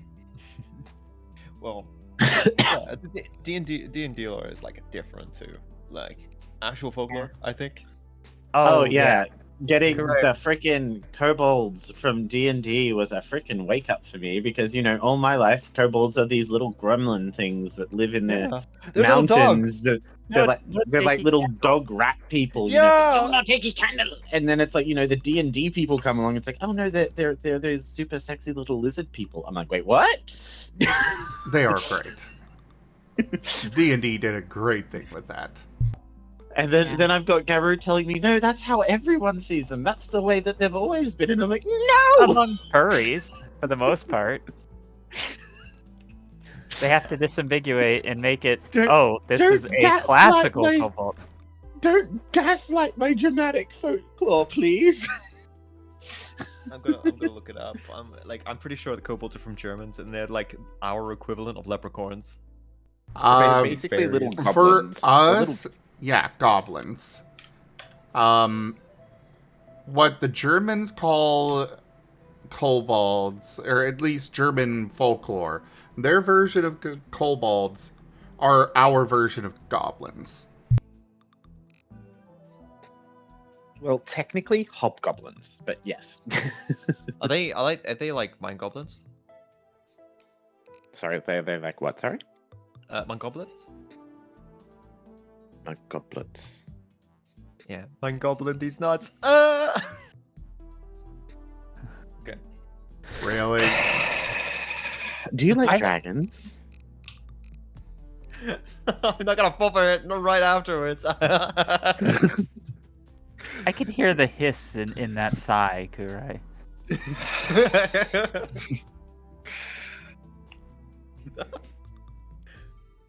Okay. You kobolds as a doll or a stringed puppet? I'm looking up. Conflation.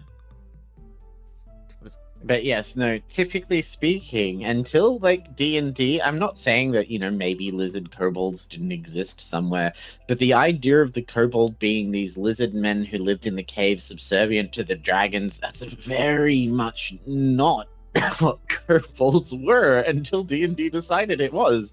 And then they like full on tried to claim ownership of that creation. It's like, no! Kobolds have existed for like thousands of years, and they're a Germanic folk creature. I'm almost certain that they did the exact same thing with the hobbits, and then the Tolkien estate was like, "Hang on, what you this whole time you've been using hobbits? That's our thing," and that's why they're called halfling.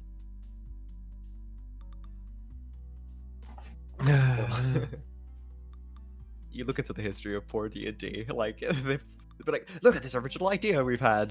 Nobody's ever had it before, and it's like, meanwhile, we literally had books about this. I mean, to be honest, usually I feel like it's all okay until D&D tries to go, it's our thing, and now we're going to aggressively, retroactively pursue this copyright. It's like, you realize the thing that Yes. you're saying that copied you came out like 20 years before you existed, or 100 years before you existed, right? What was it? Like, they do have some unique designs, right? The Beholder, right? And those ones are specifically or trademarked as well. Yeah. You then- legally cannot use the Beholder in anything else. The Illithids are also trademarked. And there is, I believe the Mimic is one, and I think there's one more, but I don't remember. I thought mimics were used in a lot of things. Technically, it is owned by the D&D brand. Let's go. At this point, and yes, Screaming Death, thank you so much for those biddies. Holy crap. Thank you. Let's go. But yeah, it's one of those things that I don't think they pursue the copyright because they know that they would probably, or their ownership of it, because they would probably wind up losing it. But the Mimic is a actual thing that you're not legally able to use. A mimic? Really? Okay. I'm looking it up. I don't see anything about D&D owning the rights to mimics. might be the term mimic, because you could always call it a doppelganger and probably get away with a lot of stuff. Well, the mimic specifically in this regards would be speaking about the a creature that manifests itself as a book or a chest or a chair or something that is intentionally there to lure people in and devour them. I mean, the game Prey came out recently, and that had creatures that were literally called mimics as a core alien species, so they're not defending their copyright, so they're probably going to be in trouble. But yes, it was I it was just looked it up. actually produced by. It does say that it was invented by the Wizards, but Yeah, they don't Apparently. hold any copyright because it just became too much of a cultural thing. And then also, they also put it, at least this Reddit, take it from Reddit, like, so it's a great assault. It's not listed as a product identity Yeah, and mimic, considered open gaming license, so it is part of their OGL. because it's been incorporated in so many media types without being defended, that's like a problem for them. Because I know that's why Nintendo has to be so litigious about litigious defending with their- everything. because if you don't defend your IP, it becomes undefendable. It's like, why did you suddenly kick up a stink when these people did it, but not when this person did it? And then you kind of lose your foothold on a right to defend. I may have looked into getting like an owlbear commission at some point, and I had to find out, whether or not it was actually copyrightable, or whether or not owlbears existed before D&D. It's also worth noting that mimics can literally be basically anything. So the problem is what do you class as a mimic when mimics can literally take on basically any form of anything that's inanimate? There are a lot of things that are. There are some things that are just. Technically, it's owned by them. Technically, they Yeah. can go after you. Does not mean they will. Yeah, But one and does thing's not for mean that if sure- they do, they'll be successful. Sorry. Yeah, that too. Their logos, for one, I know I had to swap away from using the D&D logo because they did actually send me a cease and desist years ago. So I made my own D&D logo. You made your own D&D. Well, this was before Scar, but yes. I'm trying to locate where I was seeing about how, the Beholder, the Illithid. There's a few other monsters that you I think that- cannot actually use. I think Tiefling is another one. I think it might be. But these in particular are the big monsters that, you see it, you associate it with D&D. You see a beholder, you think D&D. Doesn't matter where it's at. Yeah, because even in other games, you do see creatures with big eye in middle floating ball. You do see it, but They're not called beholders; they're called something else. yeah, I mean, Kirby had it. Literally, Kirby's Dream World was the boss was an eyeball that floated around with tentacles made of clouds. So I mean, a floating eye is a whole nother creature, right? But having floating eyes with eyes attached by string, that's where you get into the... Plus, each string has to use a different element. Sure. I mean, I think that the multi-eyed eyeball thing from Kirby very much reminded me of a beholder, but fair enough. Oh, Vampire Survivors has floating eyes. Floating eyes have been a thing from video games. There's one in Mario. Yes, around in a they circle. are. That's never mind. Floating eyes are different from beholders.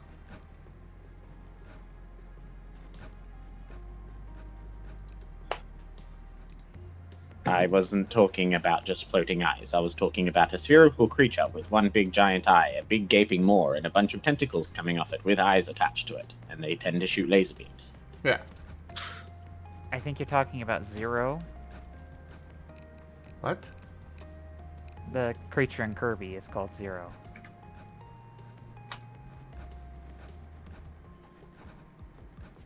Yes, Zero is very similar. I know way too much about random Kirby video game villains. Anyways, I do think that Zero is, very much in its own way its unique thing, but I very much can look at it and see that it's drawn its inspiration from a beholder. Especially when you get to the more, some of the renditions that have the eye actually is kind of a mouth, and yeah. Zero is actually a pretty horrific eldritch abomination when you think about what it's actually supposed to look like beyond just the game graphics.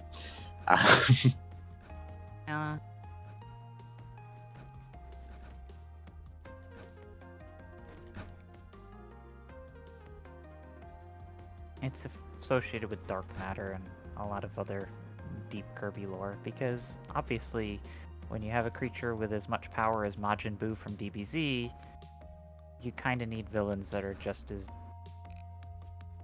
menacing.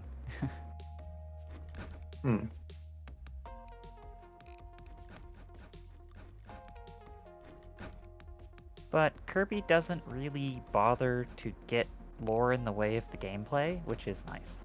I command pure see it? chaos! Kinda. Ducks_all_around has turned Koroi into a Eevee. They can only talk like that Pokemon for 2 minutes. Okay, I take good care of you, Eevee. Aw, I'll poor give you little lots of Eevee. head pats.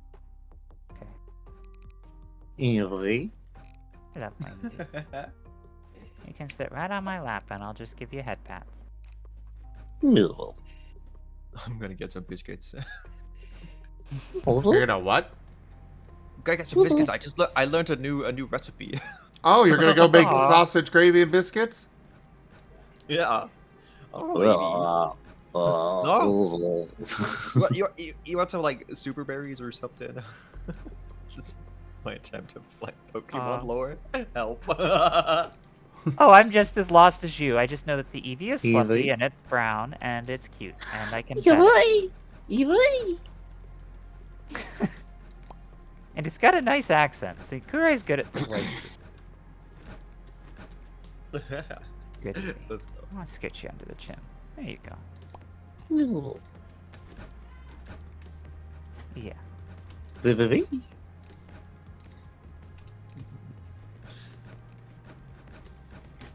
Maki cute. It's true. You see me.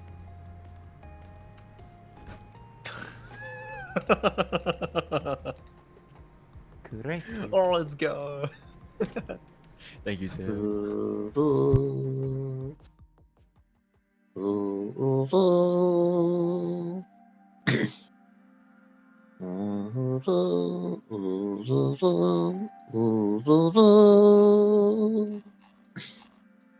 Yes, they do. You're right, Ducks. Give my Eevee a nice big hug. There you go. Ah, welcome back. Why is it popping over and over again? Is something broken? It does that every now and then. Okay. I don't I'd know rather why, but it does it.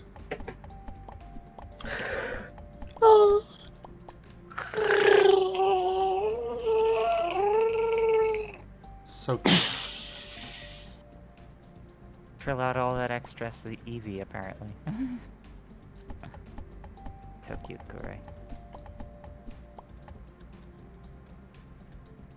Anytime you get turned into a Pokemon, I'll just have to cuddle you, and then you'll associate being turned into a Pokemon as good things.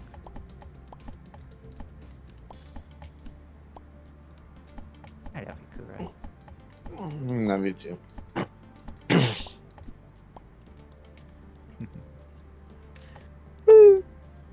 You know, guys, it's getting a little late over here, and I'm thinking about turning in for the night.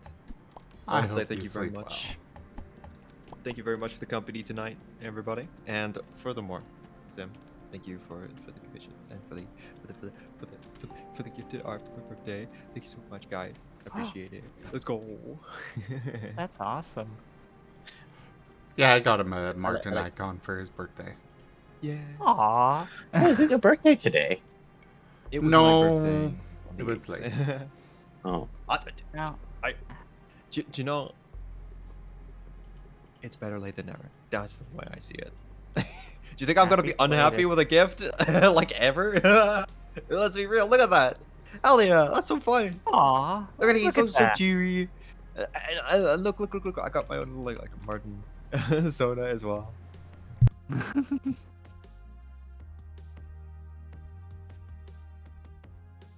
All right. Well, I am gonna head out. That's some silky hair that deserves head pats. You take care now. Thank you so much. Pet I'll catch you Absolutely. all Have a in a good bit. one. Bye. Goodbye, chat. That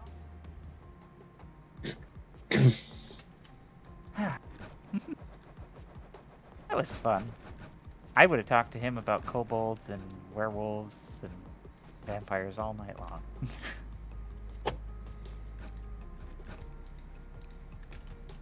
Yeah.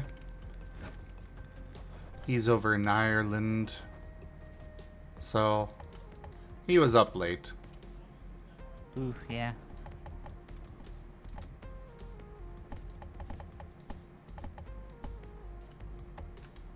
It's like you're doing Stardew Valley over there. Nope, it is Necesse. Setting up a farm, you got cows, do you have to put them in fences or did they wander away? So the cows are the ones that are just wandering around are not mine. Oh, okay. The tamed ones are over here. Holy crap, I have so many chickens. Isn't that what you want? Yeah. It's just I also wanted, some other things. Yes, the chickens give you the eggs. I think I'm gonna separate these things out. I have a question. Is it poor taste that when my chicken has an egg hatch and a little baby chick comes out, I call it a nugget? Nope. That's classical farming. Like, they teach farmers to do that.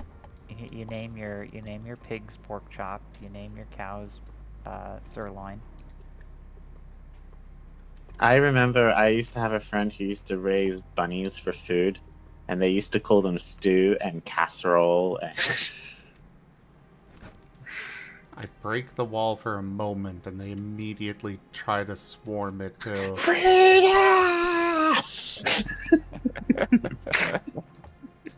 Yeah.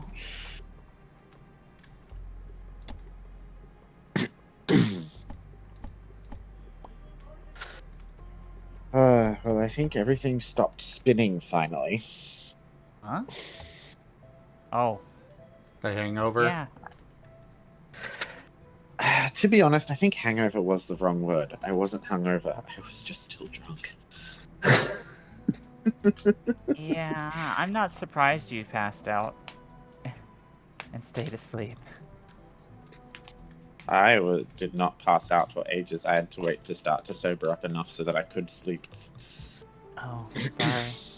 I went to bed at 2 hours before I was supposed to wake up. And then you woke up at 3. Yeah. But I was glad I was able to support you while you did your first stream, but I hope I did okay. you got lots of funny clips. Oh no. I shared them to Zim and you in our chat, so I think they were good.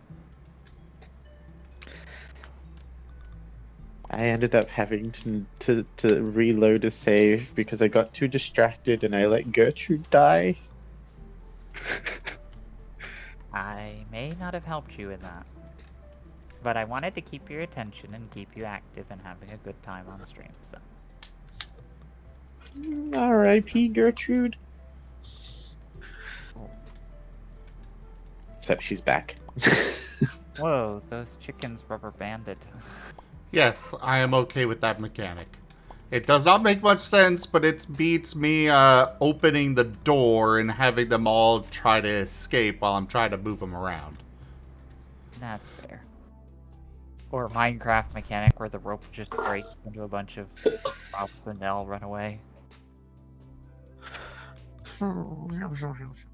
I'm hungry, but I can't cook anything because all my housemates are asleep. Sad. I hope they extend that same courtesy to you. No. That's what I was thinking, but that's fair. You're the better cat. I mean, one of them does, the other one's getting better at it. Yeah, I like to put an overnight pot roast on, fill the house with the smell of mint and garlic. Oh no, if it was just mint and garlic, that would be fine. It's garlic, onions, and red wine. Tasty. And you don't get to eat any of it, right? To be honest, when it's what wakes you up, it's not a pleasant smell.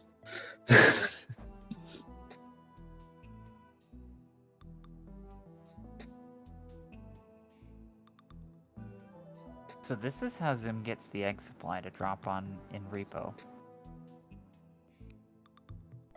Oh.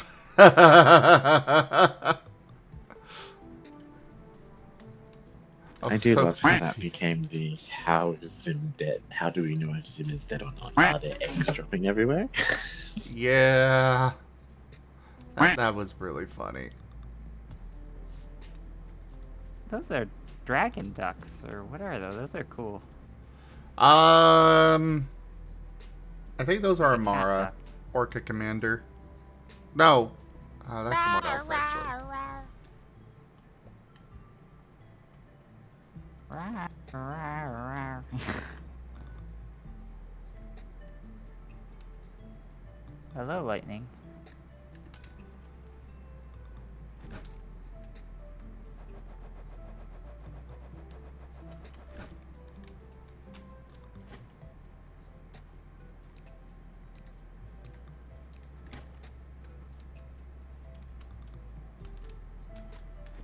I don't have any money for you. Oh, in October this game will come out. Oh, that's good. Yeah, it's actually releasing in that. And yes, Lightning, I did not know about this game until they made their announcement about 1.0. I had this game, but it wasn't finished. It was still in development, so I'm glad to see it again. Because I think they only had the 2 zones up to the spider boss.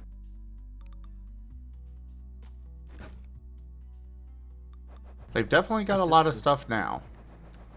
Yeah, I'm looking forward to seeing what 1.0 is. I'll probably hit it when it comes out. No, I don't want to put that here. If I still have that thing called free time.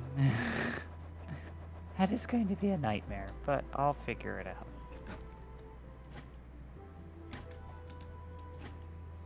Wow, that Protogen's coming out cool, isn't it, Kure? Yee. Double ears? Reminds me of like a char. So when she was 22, her future seemed bright.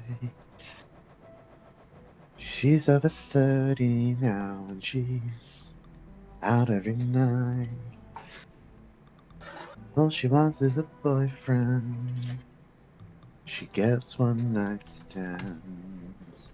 Just thinking, how did I get here? I'm doing all that I can.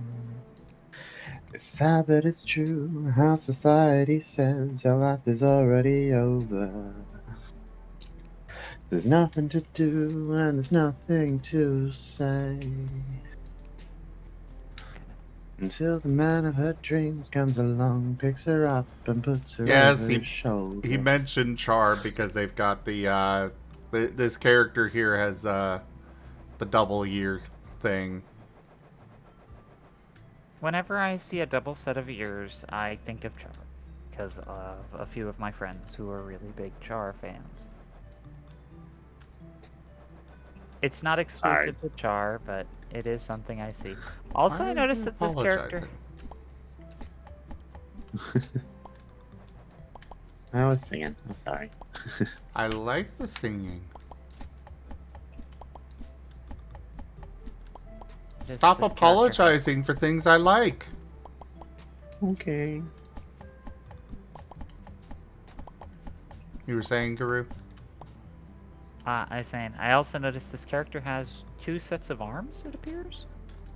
So that's going to be interesting. I don't know how you'd handle that in VR. Maybe you'd toggle it, or maybe it would run like as a mirror to the other set of hands. That's kind of ambitious. It's kind of cool.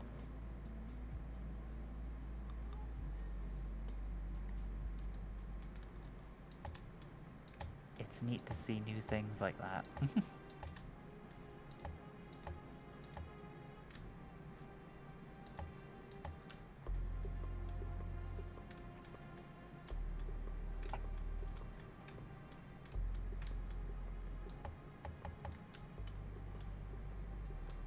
Because like the under shoulder plates extend out into arms, and then there's arms on top of them.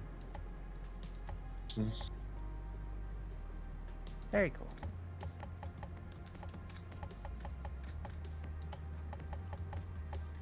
Take a lot of programming though, I bet. Just a bit.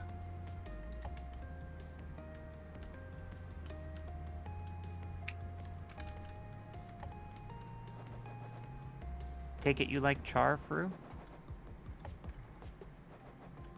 I mean, I like Char myself.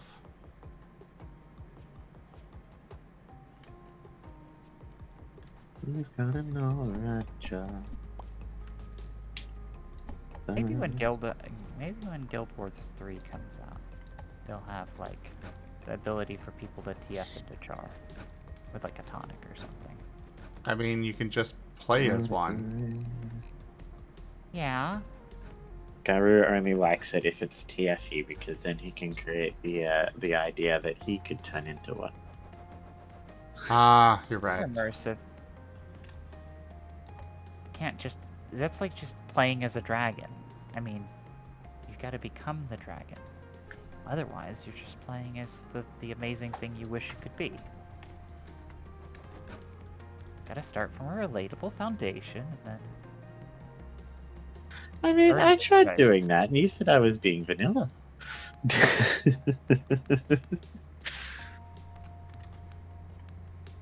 Now you're taking me out of context. Yes. I could say a lot of things if I wanted to take you out of context, but that would be silly.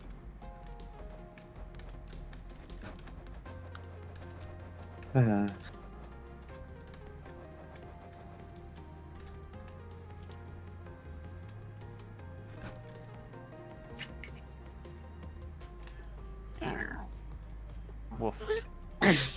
Mow. Woof. What am I? Mow.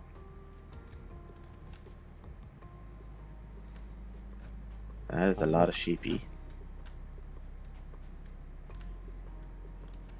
Those are a lot of sheep. And he's dragging them away. To a new place. Oh, you're not setting them free. No. Good. I thought he was taking them out to pasture. Well, I am taking go free. I am taking them out to pasture. Just a different pasture. Forest shape. And I'm out to pasture, Kurai. Because he's home on the range, where the deer and the antelope range. Do they actually like graze on the ground behind you as you go? I don't think so. Ah, okay. Hi, Key. Key cute. Yeah.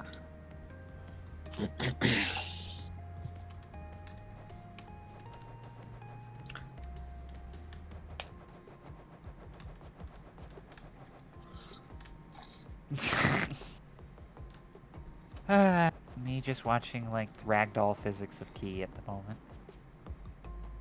Ragdoll physics of Key? Just Key Key did flails. flail, and I'm just Oh. imagining ragdoll physics. Just Well then, Key, maybe you should get Invoice.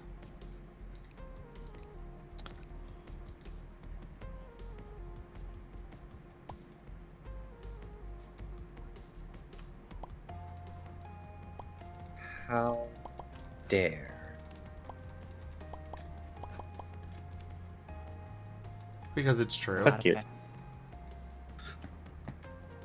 Yeah.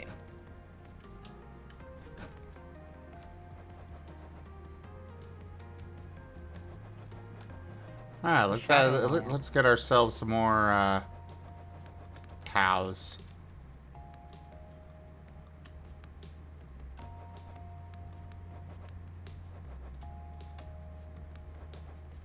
So the lion is actually made of smoke, or just Lion made of smoke? Last Lost. Key's Oh. character.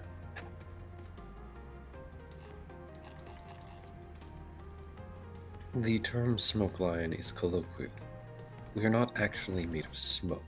Our physiological forms are a specialized kind of vapor. Can I huff it? Are you fleshy? That's a good question. Kuroi is ice, therefore mineral. Yeah.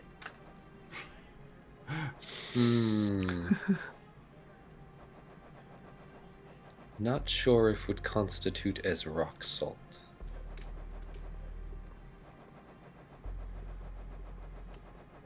interesting. I guess. I do not understand. Rock salt? Either way, I would not recommend trying to huff my bodily form. But I'm sure it smells great. Myself specifically,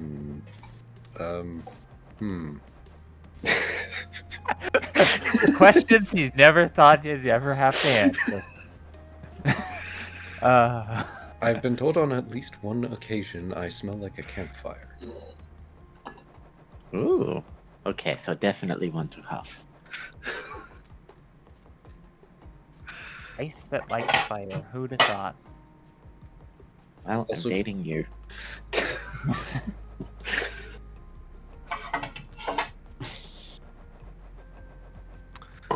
Also, please do not. It's kind of gross to imagine some fleshy being huffing my excess vapors. I'm not fleshy. So. And who tech- said it was anything about it being the excess? Sorry. I'll stop. I am not for consuming. I also would not recommend it, as at some point I became infused with a black hole. Ooh. I Fun. gained a lot of weight. And yet you have problems with Paint being friends with the sentient black hole. When he's already friends with you. Double standards much? I have trauma, thank you. And also, I was drastically simplifying what has happened to my physiological being. Yeah, he gained weight. Okay, that's not my fault, that's Aerobane's fault. He keeps making my tail bigger and denser, and I don't know why. It's era.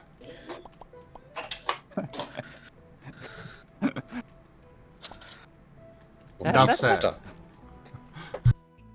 I have mozzarella sticks. Do they help with the big floofy tail?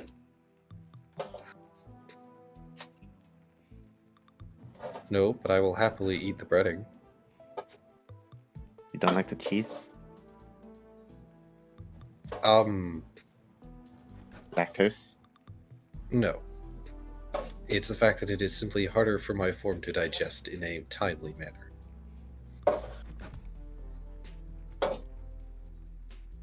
Is Lion a vegetarian then? What? No. That's silly. Huh. I know sugar is, he's allergic to it. Interesting. Oh, You then definitely probably not that compatible. You know, Kuroi Aisu means black ice cream, so.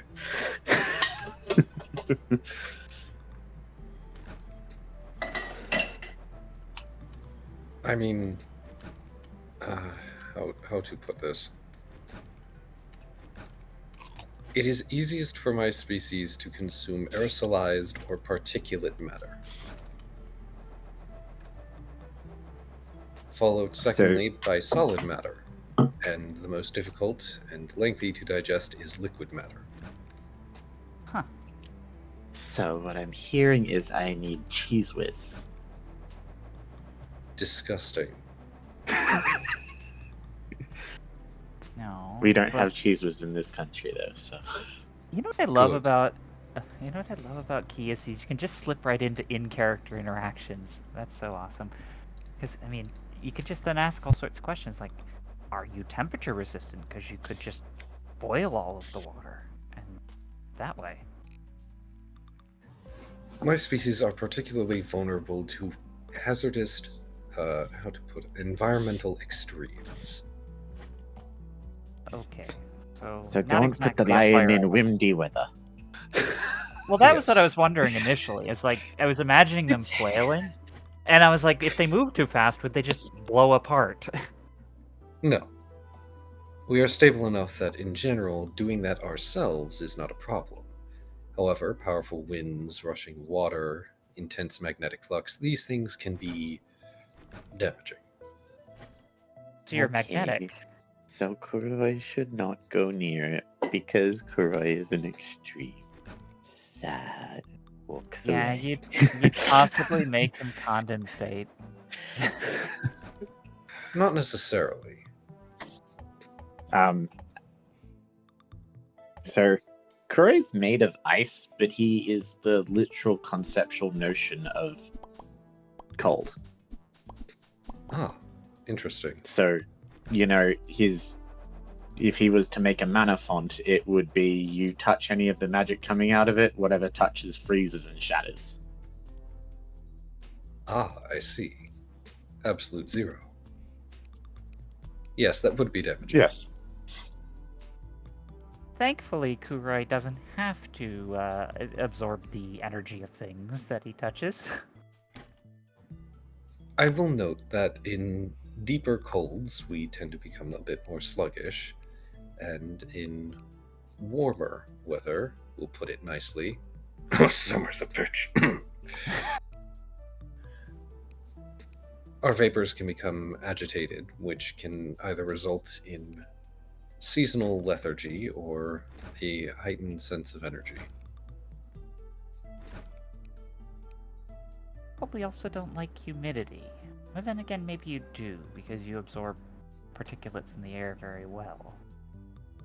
Sorry. How come some persona are heavily confusing?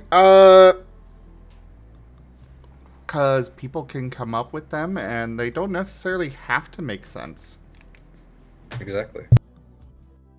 Because they're usually abstractions of people's creative endeavors, and often they want to be unique, and they don't want to constrain themselves when being created by conventional power metrics, because to be metered or metriced can be similar to being caged. It's like why Geru is so abstract. It's also another way to put it is take Jedi. if you take a single Jedi out of the Star Wars universe and just look at their powers by themselves, it would be the same thing. It would be confusing on what their limits are, what they can do, what the power level is. All of that stuff would be very confusing. Because you're looking at just a single example of somebody's creativity. Kuroi here, I know, has built an entire world around his power level. Same with Last. Same with Guru. Every character's got a world built around them, but if you look at it with just one example, yeah, it's going to be confusing on how it all works. Whereas if you look at the context and the world and everything, it makes more sense. Indeed. My people came to be on a world with intense magnetic fields. There are many personas that have Toon Force. Yes. There are furries that literally consider themselves to be toons. I have seen this, yes. Mm-hmm.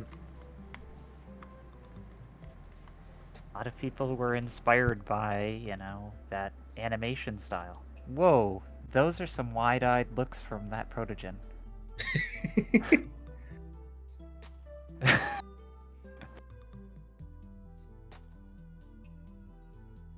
Just messing with you, Conrad. That was funny.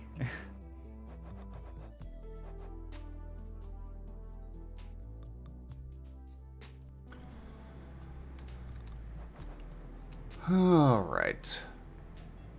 Yes, I made what would you call it? A series of serieses. Was what I did with Kurai. And only one of the worlds has fairies in it. Okay.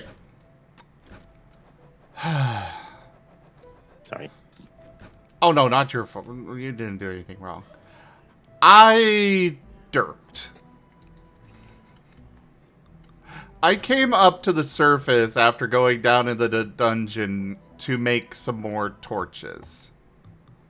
Instead, I separated my pastures out, separating cows and sheep and chickens. I went and planted some more saplings. I did all this stuff other than make more torches. And then I went back down into the dungeon and realized, oh, I forgot to actually make the torches. Yeah. We're very good at being distracting. Well, you guys didn't distract me. That was my own freaking ADHD going wild there. Fruity Fruit, I don't know if anthology is the right word because all of the stories intertwine.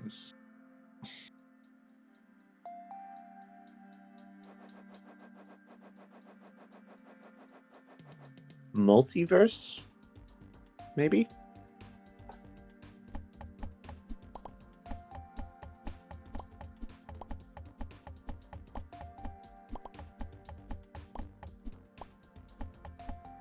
That's interesting. So, are you magnetic?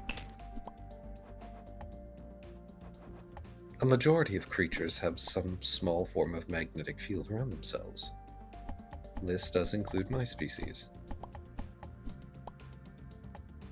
Okay, so just magnetic sensitive. So metal bits don't just fly at you. That's good. They can. A number of my species have ferrokinetic abilities, or geokinetic abilities. And just about universally, we are gifted with the ability to see via the magnetic spectrum.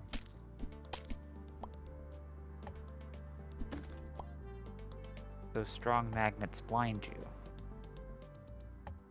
Not necessarily.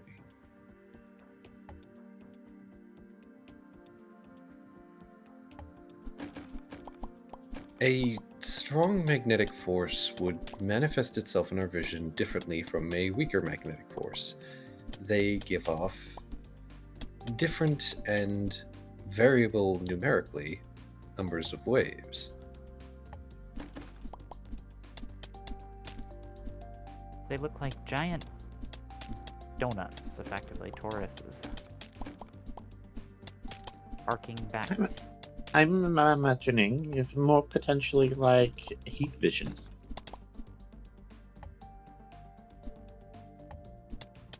I suppose. But without a blowout. I do not have thermal vision, so I cannot say. Yeah, that's a bit confusingly technical. But that's fair. So, do you miss things in between the magnetic currents? Could you walk past something and not notice it, or do you have a very high resolution with your vision? That would vary from individual to individual. I was a soldier at one point in time, and my visual acumen was passable. Though due to unsavory things that I did during my life, I have lost a portion of my vision. So, radio waves in particular, I am blind to.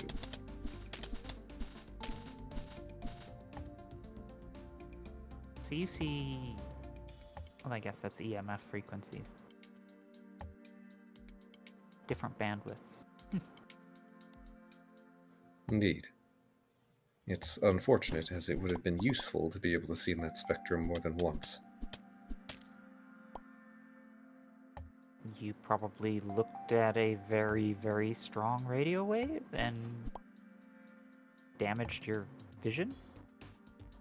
No. Fair enough. To put it succinctly, I was at a unpleasant point in my life, back when I was still technically living, and I was a purveyor. Oh no, purveyor is the wrong word. What's the word for it? I was a regular user of a substance known as cinder.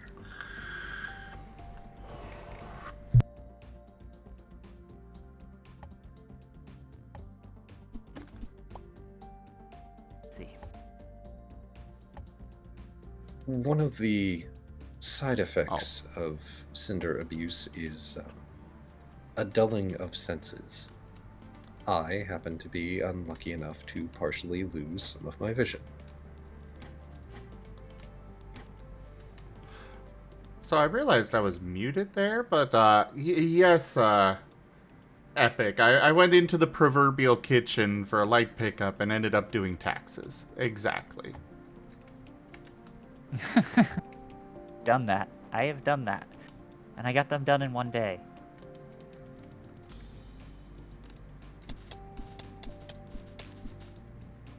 But I then didn't have time to do the other things I was going to do that day. Not a bad impulse. But yeah, so I presume cinder is very much some sort of stimulant for your kind. Or an opioid. Hang on, I have a document. Yes, I wrote it out. Of course you did, and I think that's so awesome. I love how much depth you put into your character. That's so... something, ADHD fixation. It's so awesome. I love it when I meet people that have put so much depth in their characters. It makes me want to put more depth in mine, but I always remember Garu's stuff very much like one might remember a story. And when it comes to specific details, it's always, you know, word of mouth, so that sort of stuff doesn't come up as relevant. But Garu would just tell you stories. Everyone who's told a story will know that sometimes little things are always a little different. The exact details on how they went down in history, well, that's for the people who experienced them. Indeed. Oh, I needed those mozzarella cheese sticks. Yes, I know you hoarded a whole bunch of mozzarella. Don't judge me. I am not, I'm jealous. You're eating these nice mozzarella sticks almost every day, and I'm like, I want some. I was about to say, Garu, are you not feeding your partner particularly well?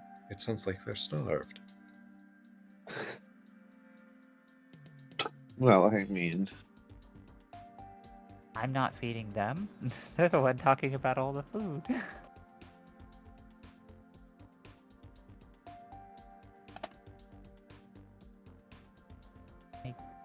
I sent them a fighting chocolate- style? Oh, okay, that's an interesting notion. Joke. Kudere, what is your fighting style? I would describe it quite simply as shatter and freeze. So Kuroi doesn't generally fight. He prefers to make peace, but if he has to fight, which he has at times, being the notion of absolute entropy and stasis, he freezes and shatters. He is the concept of absolute cold. You come near him, as long as physics can affect you, you will be frozen and shattered.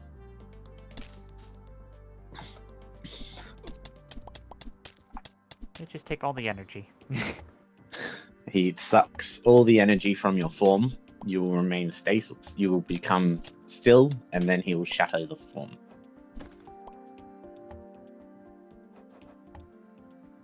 As far as Garu's fighting style, that's a completely different thing. Garu generally tries to avoid direct conflicts. He tends to stay in the background. What would end up happening is if you would establish conflict with Garu, depending on where you were, if you were in effectively his pocket dimension, the very nature of that world would rise up to try and hunt you down.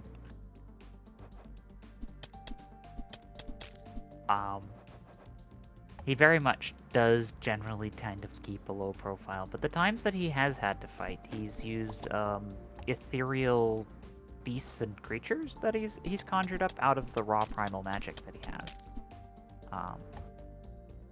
He's also a bit of a shapeshifter, so he could go from being a wolf to a snake to a dragon, and use whatever natural tools therein. So there's that.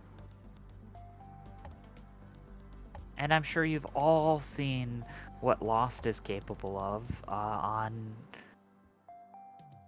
that tabletop on Saturdays. That Could eludes let my name. Lost describe their fighting style. Good. And I'm sure they will.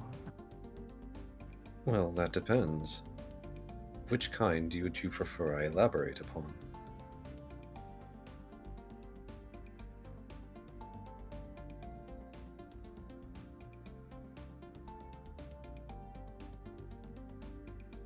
I don't know how to answer that question. No, it wasn't us who asked. It was Cross Path Huh. Dream who asked, "What's your all's Persona fighting styles?" For me, it all depends on the character. Yeah. Razor here, you fight him, you're gonna get burned.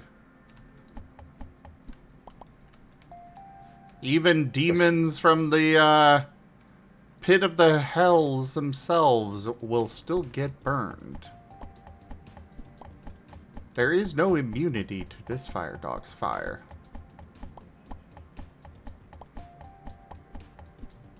Meanwhile, paint is capable of burning, freezing, shocking, and a whole slew of other things.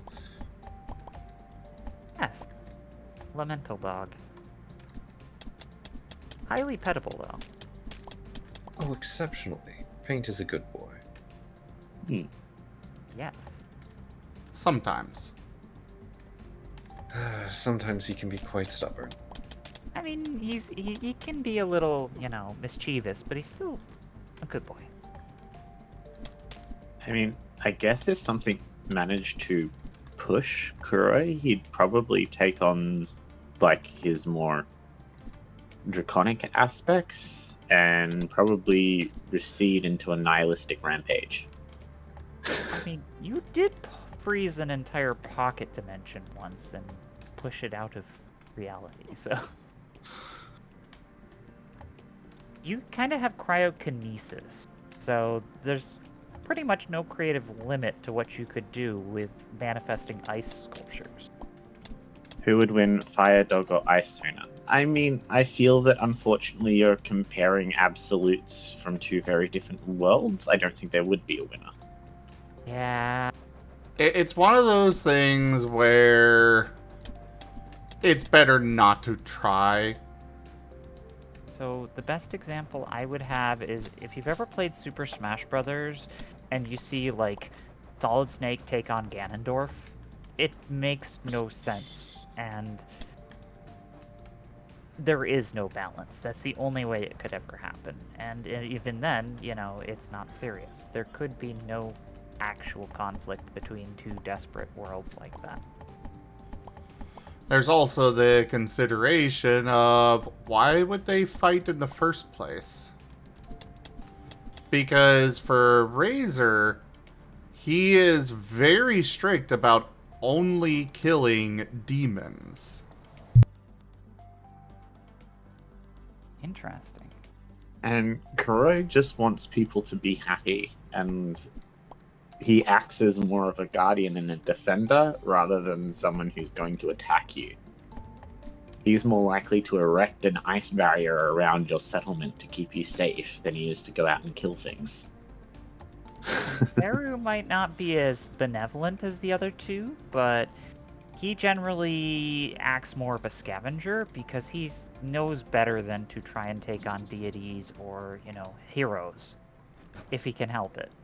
Because that's how you end up, losing. Well, I mean, see, the issue is who would win, the Firedog or the Ice Sonar.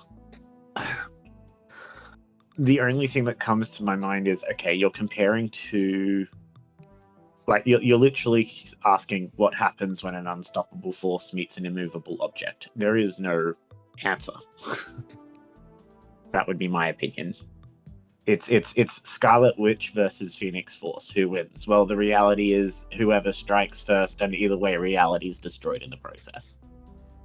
Also, the whole thing is like Garu doesn't, as far as he can help with all of his capabilities, he doesn't kill things.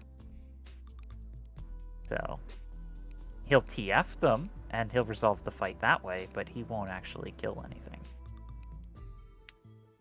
I think if it was a fight, Kuroi's response would probably be more, okay, this fire doggo shouldn't exist in this reality, so let's seal it in a bubble and shunt it back to its own. Yeah, that's what he did to me. That's what the ice cat did to me. When we played at the idea, it was, okay, just contain. Yeah, the what ifs, that's ultimately the most you could hope for. It's those hypothetical, like Super Smash Brothers. You have to basically step away from the what should happen and just kind of embrace that kind of gleeful, well, if this was a comic book and the two characters were made to fight for contrived reasons. But yeah. It's definitely not something that would happen normally. Not to mention, none of us want to send our personas at each other. That is very true. We like each other too much. Eh? There is an entire channel dedicated to having this sort of debate and argument, and they look at every possible data point for characters and pit them against each other. Death Battle is and great. And there are some matchups where it's like, yeah, they're so evenly matched, there isn't really a good way to pick a winner. And so they've had multiple episodes for some of them where one wins and then the other wins. It's like, it just depends. It really does. It's also really hard because people's personas are attached to their creative aspects and to really judge one as superior in a fight is kind of, I don't know, diminishing the value of both. It can. Because I think a lot of our personas are Goku in a way.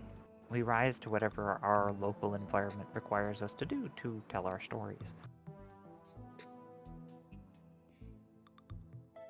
In fact, I mean, the only times Kuroi ever has really gotten into a fight is when reality began to bleed and abomination terrors started bleeding in, and when shamans began feasting on the dragons in order to raise necrotic armies.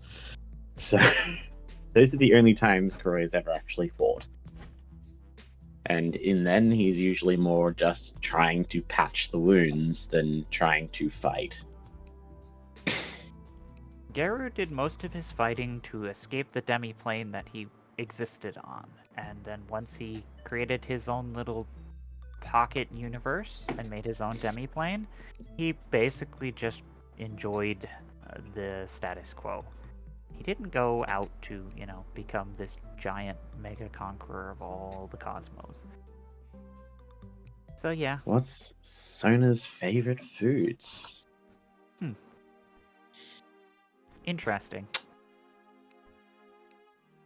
Black ice cream would be yours, I bet. Oh, no, that's not my favorite food. I thought you were saying that was yours. Oh. Yeah, what is your Sona's favorite food? That is actually a good question. Not your favorite food. What is Kurai's favorite food? I mean...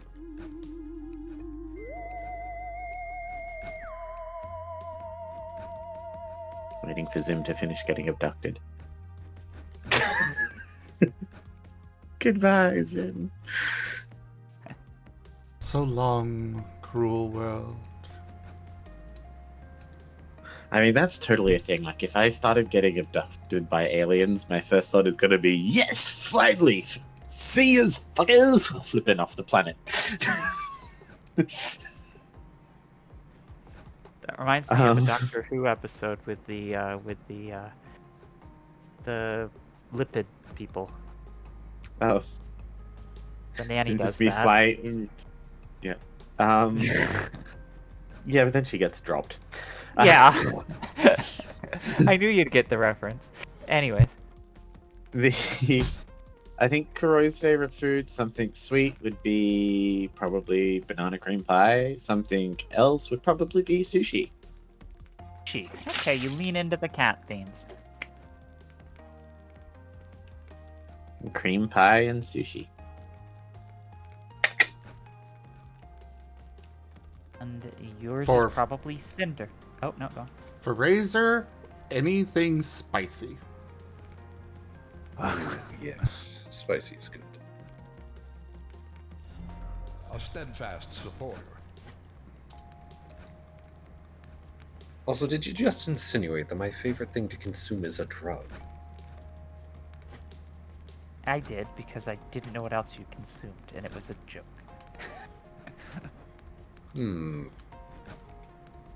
Personally, I prefer savory things, though the way my species deals with taste is perhaps a bit different to yourselves.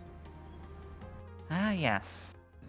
The notion of taste is And subject thank to the you body. for the follow, Dog Flow. Thank ya.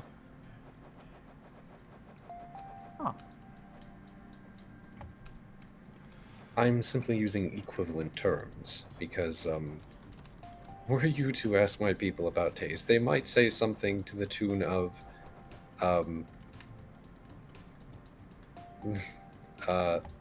by direct translation, they love how purple this thing is, okay. as an example. Well, what defines purple? I mean, that's just a matter of understanding and perspective. What is Yes. your version of savory, and what is? Well, that now gets into Well- that, They have to know both sides then.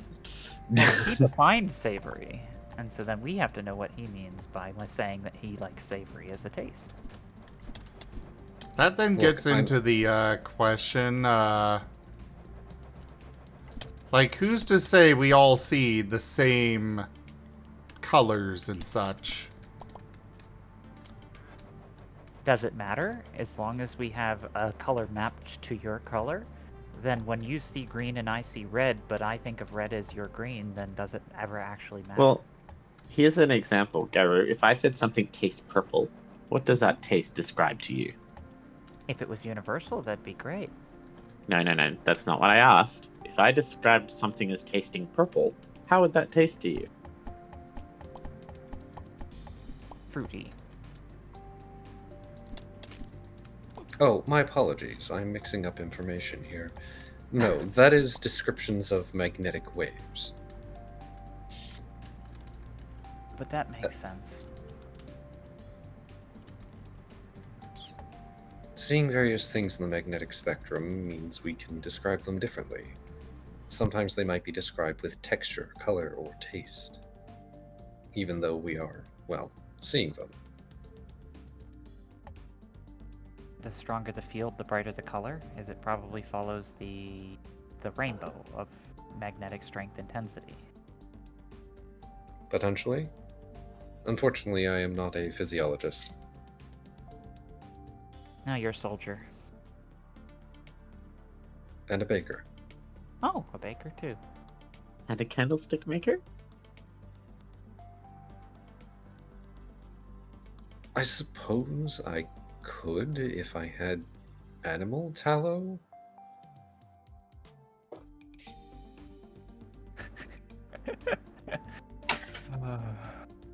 And Garu, what would your favorite food be? Well, Your I was Sona's just- favorite food. I was still trying to figure out what it was. He said the type of thing that was, but wanted to know what it was that like what does his species eat? Like vapors. Suppose. He said savory, you don't just like aerosolize MSG and have him travel through it. I But mean, maybe but you could. But is savory your savory, or are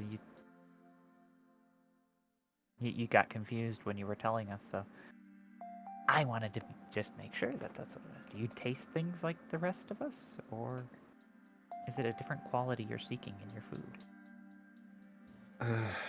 Taste is difficult. Yes and no. I have to focus when I am consuming something to actually taste it. At least in the manner that you would. Hey, When it comes Grim. to-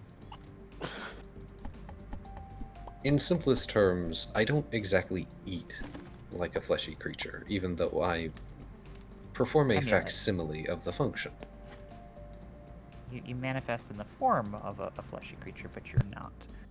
So I presume, like most creatures in most life, when one is one type of creature, the foods one likes are the things that sustain you. So, as Correct. a biological imperative, that promotes you to eat what will give you more energy to live. So, I guess then, apparently you don't eat sugar. So Ow! Claw out, please. Ah, thank you. Ah, cats. That makes me think of what Garu eats. I mean, there's two different terms for considering what Garu might eat. On one hand, he's sustained by the primal magic that embodies him. So, one could get abstract with that. On the other hand, he also is the living creature. So, whatever form he is, a dragon likes raw, fresh meat, but if he were a deer, he might prefer vegetation. But on the other hand, the primal magic that sustains him wants to... Oh, it's a cute kitty. Kitty purrs. So cute.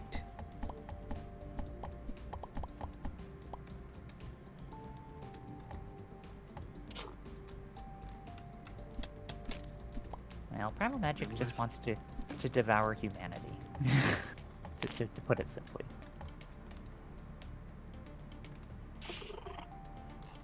Because that's what makes primal magic stronger. The more souls that are among the ranks of beasts, the stronger primal magic is. So, yes. Which kind of makes him a bit unfriendly to a lot of folk. But it's all a matter if you don't mind being TF'd or not.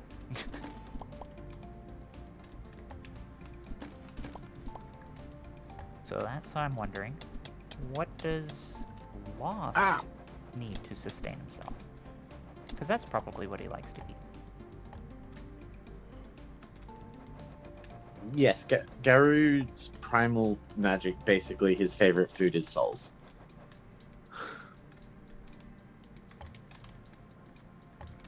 That's also whatever the creature is.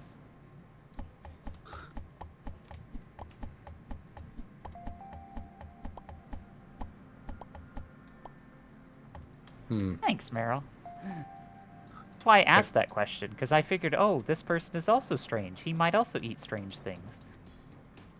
Unfortunately, we may not get along if you consume souls.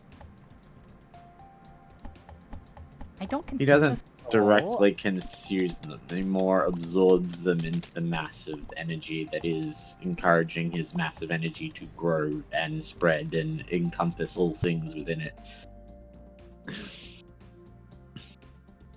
That is called consuming souls. Soul isn't destroyed. It's just changed. Hello. And yes, I'm in a Yes. group Hi of there, heroes. Hex. The hex. Hello, Hax. It has. Hello, everyone. About time you got in here. Sorry. But yes, Key, it is worth noting that Garu is villain coded. He's Oh not a gee, hero I wouldn't have archetype. guessed by that suave, villainous expression on their icon. I mean, there are worse villains than Garu. And he does, you know, he brags about the fact that he has a 0 casualty rate. He doesn't kill.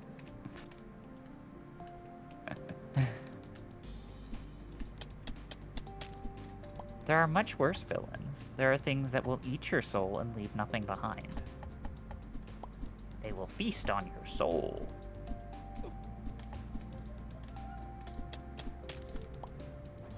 Given it is the job of Last Lost to bring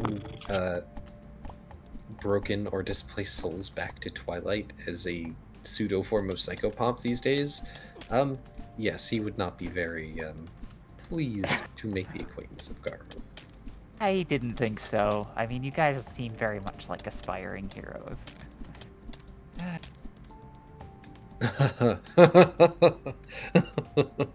Heroes.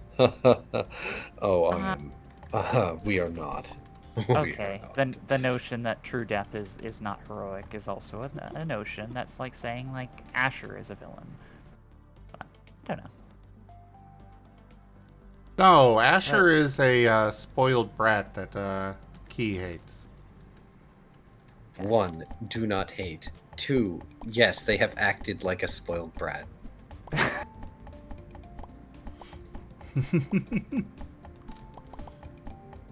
How are you doing, Hex? What are you playing here? What game is this? This game is called Necesse. Oh, Necesse. Oh, I've seen that one around. I never got around to playing it though.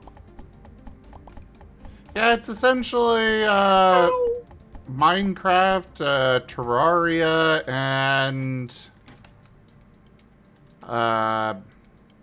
there was another one.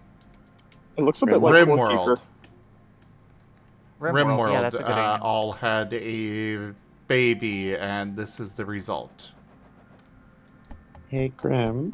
I love you, and you do very cute purrs, but can you please get your claw out of my nipple? It really hurts.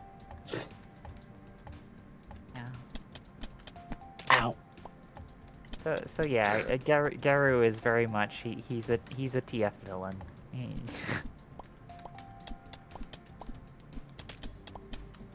and he was originally a guy who made a pact with this magic of life domain, basically, of beasts. It's beast magic, and the magic kind of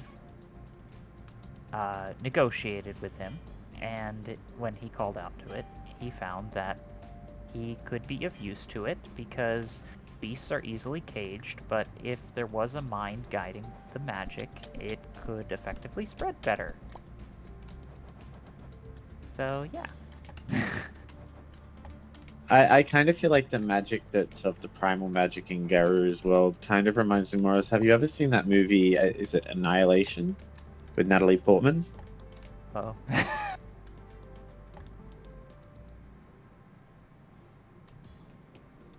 The name Annihilation doesn't bode well.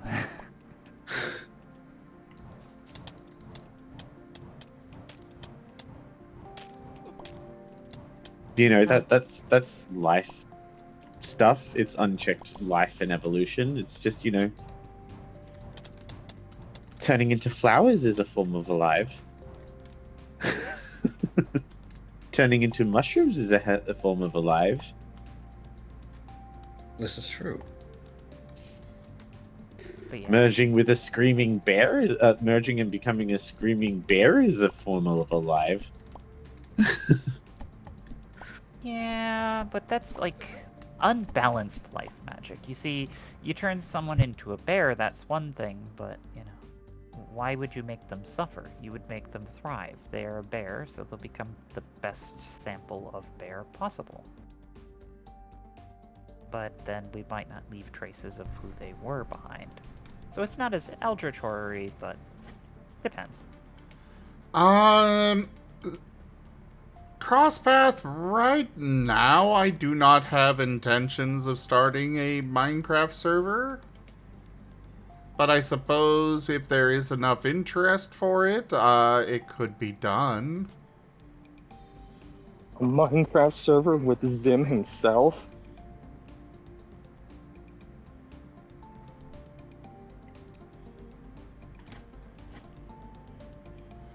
It could be done. I mean, I am a good fan of the old Eldritch horrors. Yeah. There's a reason I'm dating one. Well, Crosspath did, in fact, hero, villain, I reject them both. Yeah, no character often sees themselves as the villain. So the same would be said for Garu. He thinks he's, you know, his solution, you know, there is no more death. You just endlessly reincarnate as creatures. That's wonderful. But, you know, one person's wonderful is another person's totalitarian empire.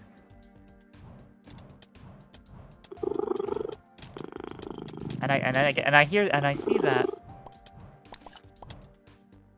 There's Grim. Gray's resident feline. I can That put was him away if purring. he's being too That was loud. impressive. No, you're good. No, you are definitely good. That wasn't a person. That was a kitty. I could tell. Adorable. Oh, I Hex was like, thought it dang, was somebody's actually really good at purring. Hex thought it was Kuroy. I mean, Oh, I dear. can purr, but it's not that good. See, I can't tell the difference. Those are the same sounds. One day.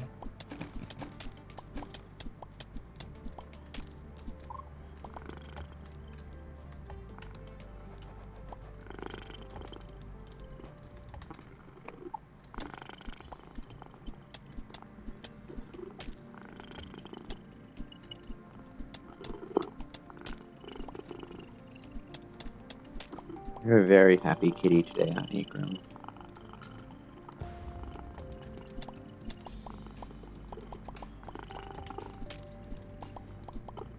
Sounds like a little kitty snoring.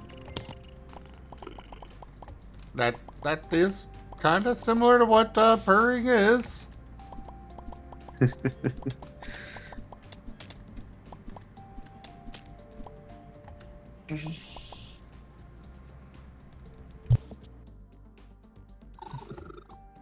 It is basically just conscious cat snoring. Oh, there he goes. Ow! And he took a hunk of flesh with him. But yeah. On the concept. I of, give like, you adorable moment, and you give me pound of flesh. and Yep. the beasts extract their pound of flesh. But we love our kitties,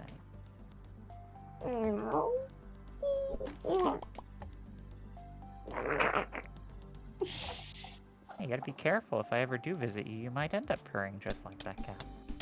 Oh. Promises, promises. What do you mean, if? I guess Because the if was. is how he says it. So it's a matter of when. You're right. I don't know. It sounds more menacing when I say it with a when. Isn't that the point? You are making promises.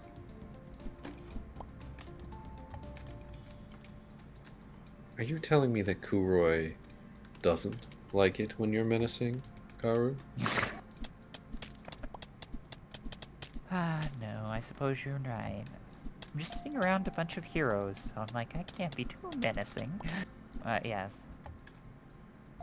Kurai knows exactly what but Oh, feel free to be as menacing as you wish. I won't stop you. want to be smited by sentient smoke. You know how I was laughing when you called me a hero. Yes. I should elaborate. My duty is to the City of Twilight and its people. Its protection, and, if necessary, ensuring that the specific form of order that it represents and the freedoms that it allows are protected. That's all. I might have a predisposition to conventional good, but I am by no means a hero. You have a jurisdiction boundary. Somewhat, yes. Fair. That's generally how Gary's made it up so far. Is he will snatch up souls from places and then slip back into his demiplane because he doesn't actually go out of his demiplane to get the people. Instead, what he does is he just opens up a bunch of clouds, effectively, out in the ocean, and people see, oh wow, there's this huge island full of unclaimed resources, all these natural resources, all these abandoned civilizations, and what do people do? They go and they rush to colonize it and, reclaim all of the lost treasures. I like the idea of these little trapped places. These puzzle rooms. Reminds me of Chip's Challenge. But it would be much more fun if they were different. Yeah. Because so far I have gone through, this is my third of them, and they have all been the exact same. Ooh. Starbound Yeah. had the same issue with their ruins. Well, Starbound had a lot of issues, but yeah. I think there's a little variation, but no, this is like the first one you went through. So Zim, how is it like RimWorld? For like multiple pawns or something? You have a village that goes around and does automation and defends the village from raids and such.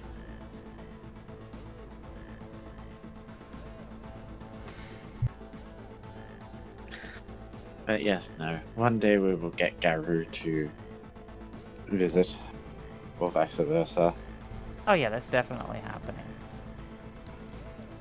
Yeah, This is gonna cost us a lot of money. the The rimworld question was- portion is Sorry. not visible here, but I can show you the rimworld portion in a bit. Okay. I'm liking it because it was on my wish list. I just never got around to playing it. Oh shoot. Okay. Oh, that sucks. What's up? Oh. Oh no. My dog found the river, and now he's soaking wet. Ah. Can't blame a dog for being a dog. I wasn't planning on him entering the river. Oh no. The river existed. Became aware of it. Therefore, your dog is wet.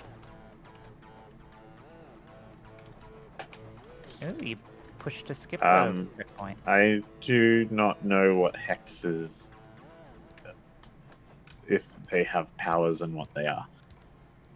And hexes for Zona do and power-wise. Oh yes, hex join since that question was asked. Hex, I want to know what your power set is. My power set? He is an amazing artist. Oh don't my get God. Juggled. Don't get juggled.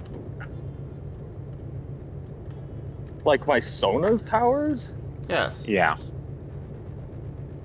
I mean, I never formally wrote up anything, but I had an idea if I were to flesh it out. And I think it would depend on the setting. Because one really cool thing I haven't got around to doing is drawing my guy up with kind of like a fantasy kind of get up. And if I were to get around to doing that, it would be kind of like an artificer. But yeah, I haven't fleshed out the details, and it's kind of weird because I don't know. I feel like if you give them powers, it has to be set in a kind of setting, and I'm like, oh, do I want to come up with a setting for them to give context to where their power comes from? And then it's like, oh no, this is so much work. Decision making and world building. So, the big thing about us three is we kind of have our characters in the center of our own world building. Actually, Kuroi's just the side character. Well, it was born of your world building.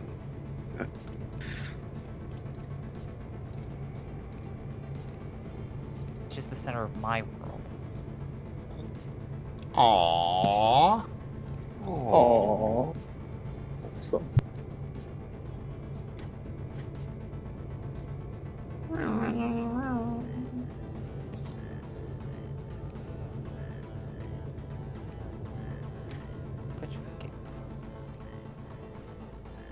But like I said, the only if was if I turned you into a kitty or a kobold. Because they're both viable.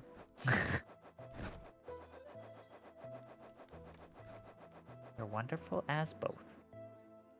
But I like your Kuro character. Sorry. I will be right back too. Oh. I will stay, even though there's food that I can go get, because everyone else is gone for a bit. But when they get back, I'll probably be heading back to get some food. But yes, it was interesting hearing about, was it last or was it lost? Both. No, they both agree, okay.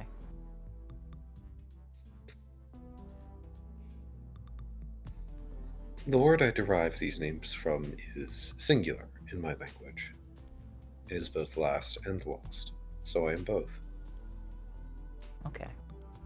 I thought they were two discrete entities. That makes a lot more sense. No. Though I have used one to describe one portion of my identity, and the other half to describe the other.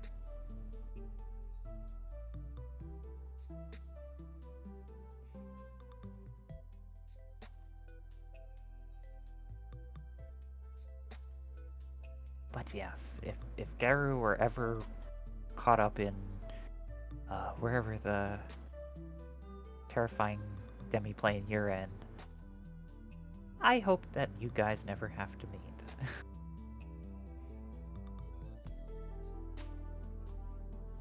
Because Unfortunately, one that consumes souls would not be welcome there.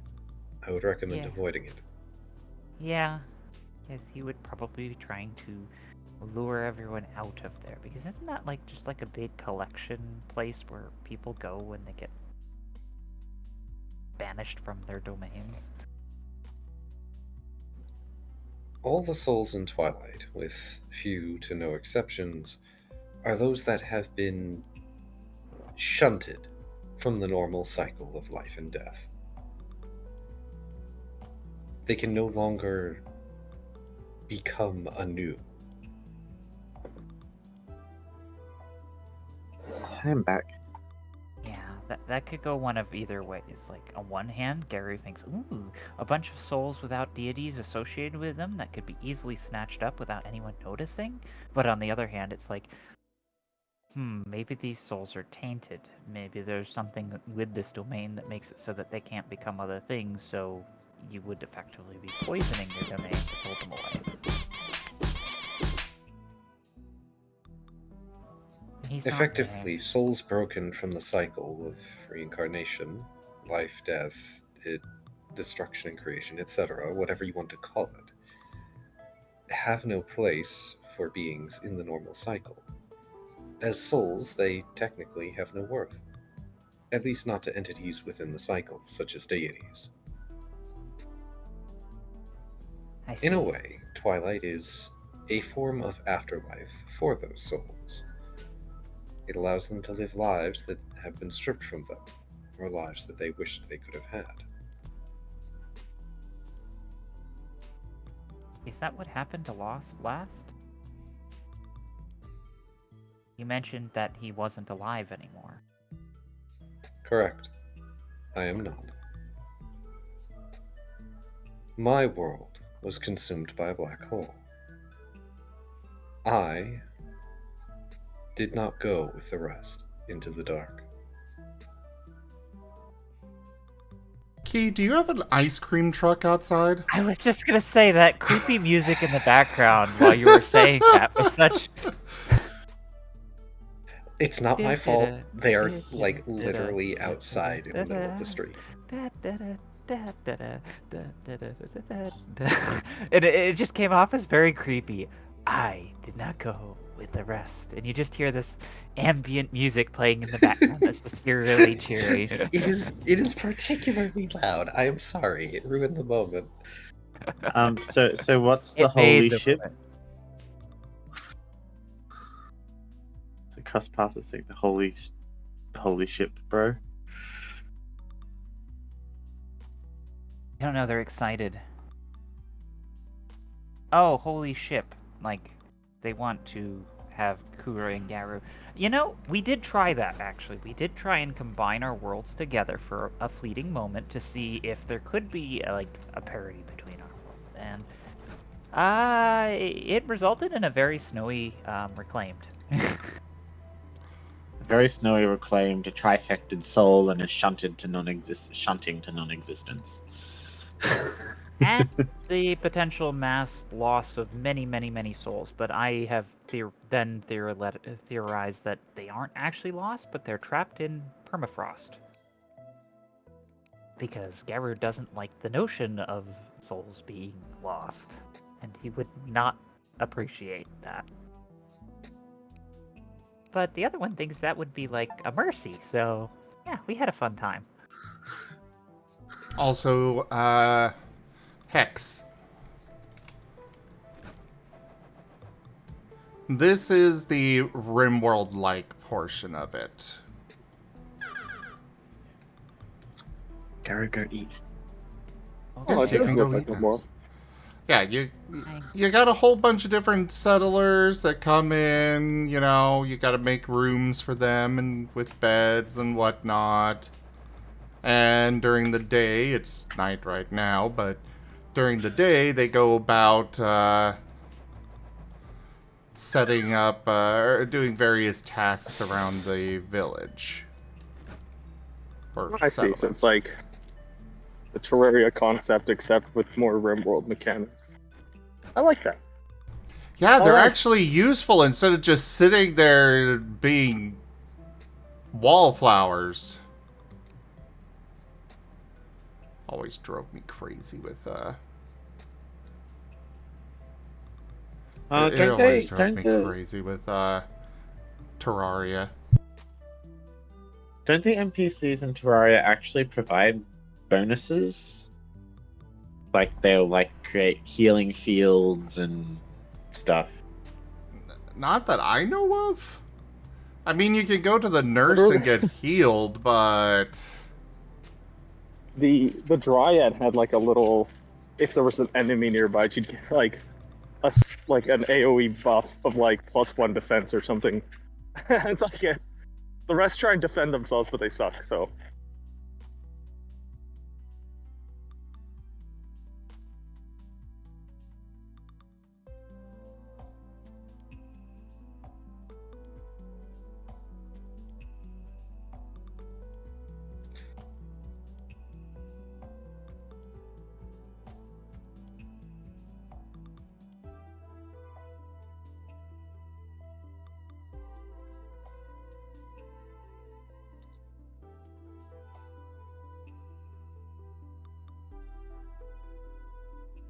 Oh, get some rest, Merle. yeah, rest well, Merle, though sucks because AOR is soon. Or at least it was, but yeah, I hope you feel better soon, Merle.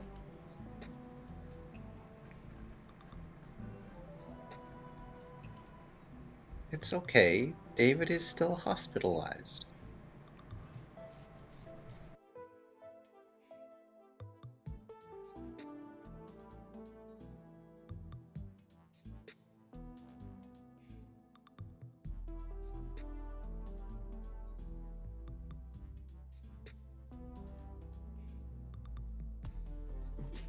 Hang on, ducks! Ducks, are you out there?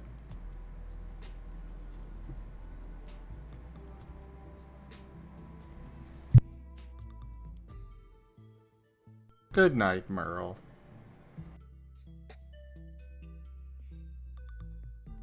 Happy birthday, ducks. Because I didn't look at the common room when I started today.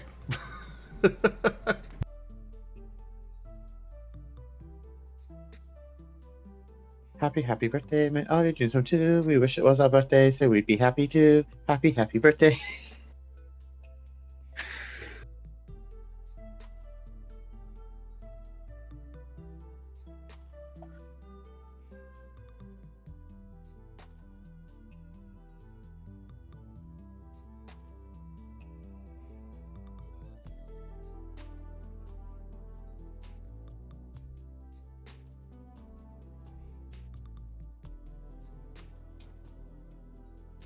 Yes, no, Kuroi basically just exists in one of the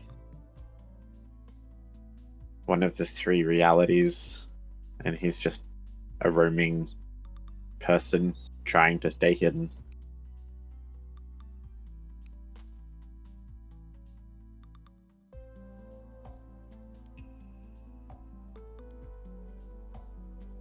He has his own missions, he does his own things, but you know, he's not like really that massive of a character.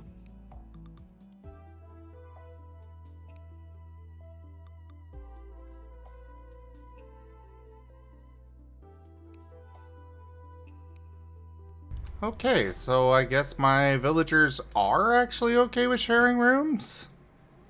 At one point I saw them complain about that, so I'm confused. Maybe it's their room has to be nice enough, maybe. Or maybe they have to like each other enough to share rooms. Maybe. Because, like, originally I built this to be a, you know, guardhouse. Barracks, that's the term. That's where I wanted all of my guards. Granted, there's a regular villager in there, but still. Hi, Azure. Hello, Azure.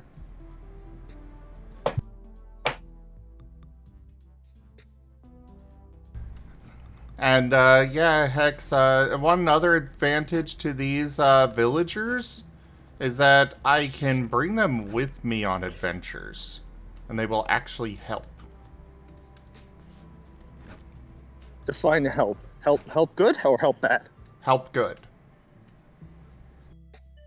Oh, so they're not just useless and just die and then you can't get them back? Correct. You can get them back either way by using a revival potion. At least in the difficulty level I'm playing on anyways, but...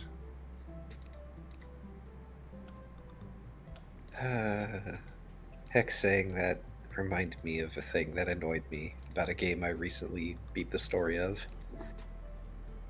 Oh? Hmm.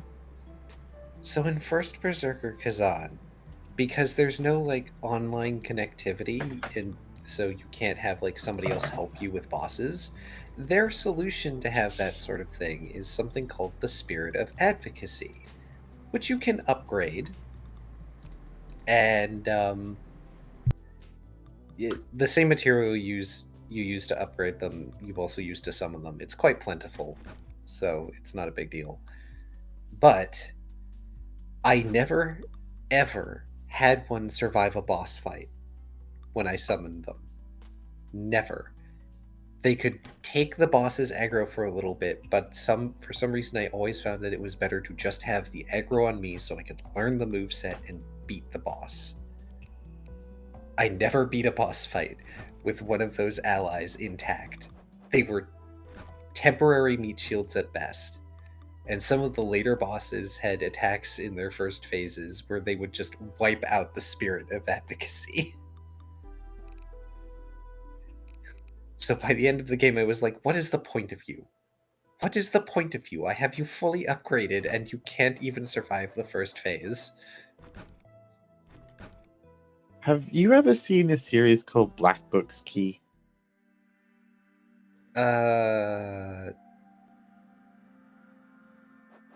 I've read a couple books from the Black Company series. Oh, no, don't worry. Okay.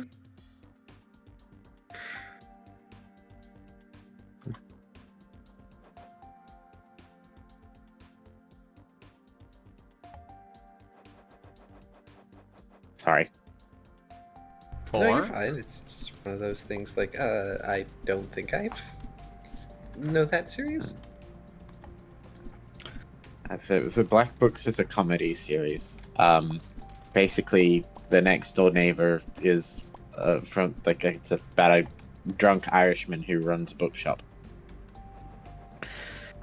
And his neighbor sells like knickknacks, and basically she spends this entire episode progressively going more and more mad, trying to work out what this spherical object is running around screaming, "What is the point of you? What do you do?"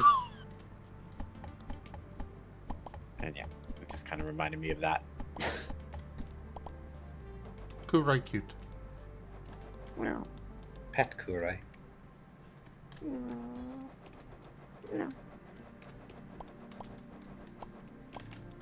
hello, Mala. Ah, hi, Mala.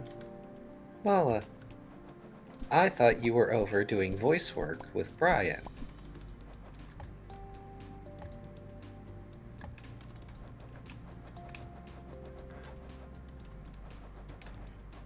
Brian Oh, just congratulations. casually stealing all my viewers. Well, considering that you were voicing an entire chapter just about Smala, yeah, that makes sense. A break may be in order.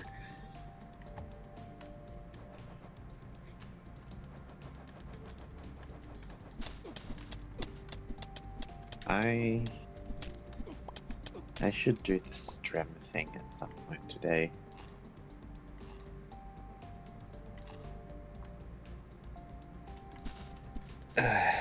Yes. Did you know, Zim, that Mala got to voice act the biggest top in the game that Brian is currently playing? Why? Lies. Because I suppose there was nobody else.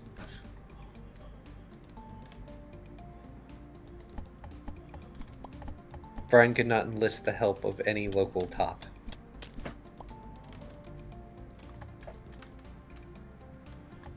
Well, I suppose at least the tops have my back.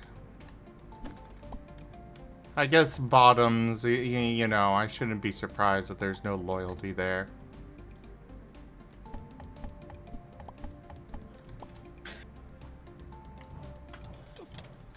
Oh, by the way, Zim, the thing I showed you the other day, they're finished. Which ones? The icons. Oh, nice!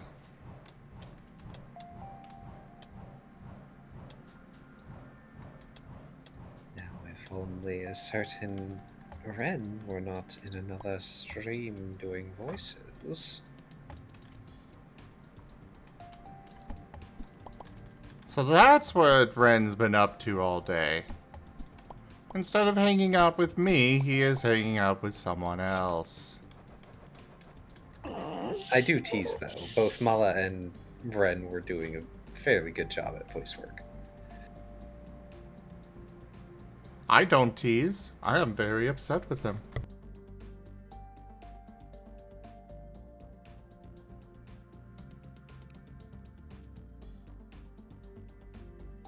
Yeah, Ren has decided to get another master.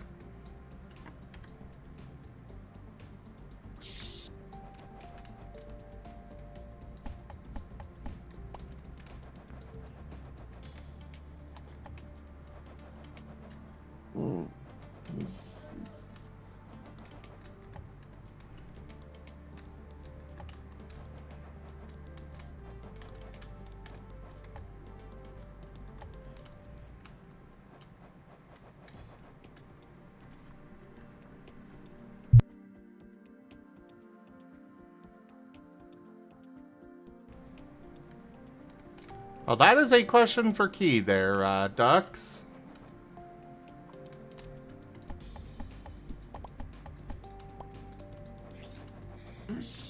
I'm back, and we lost.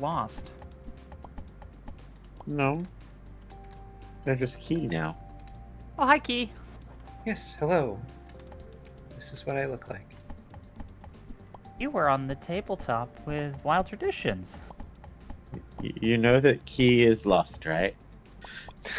No, he's right here.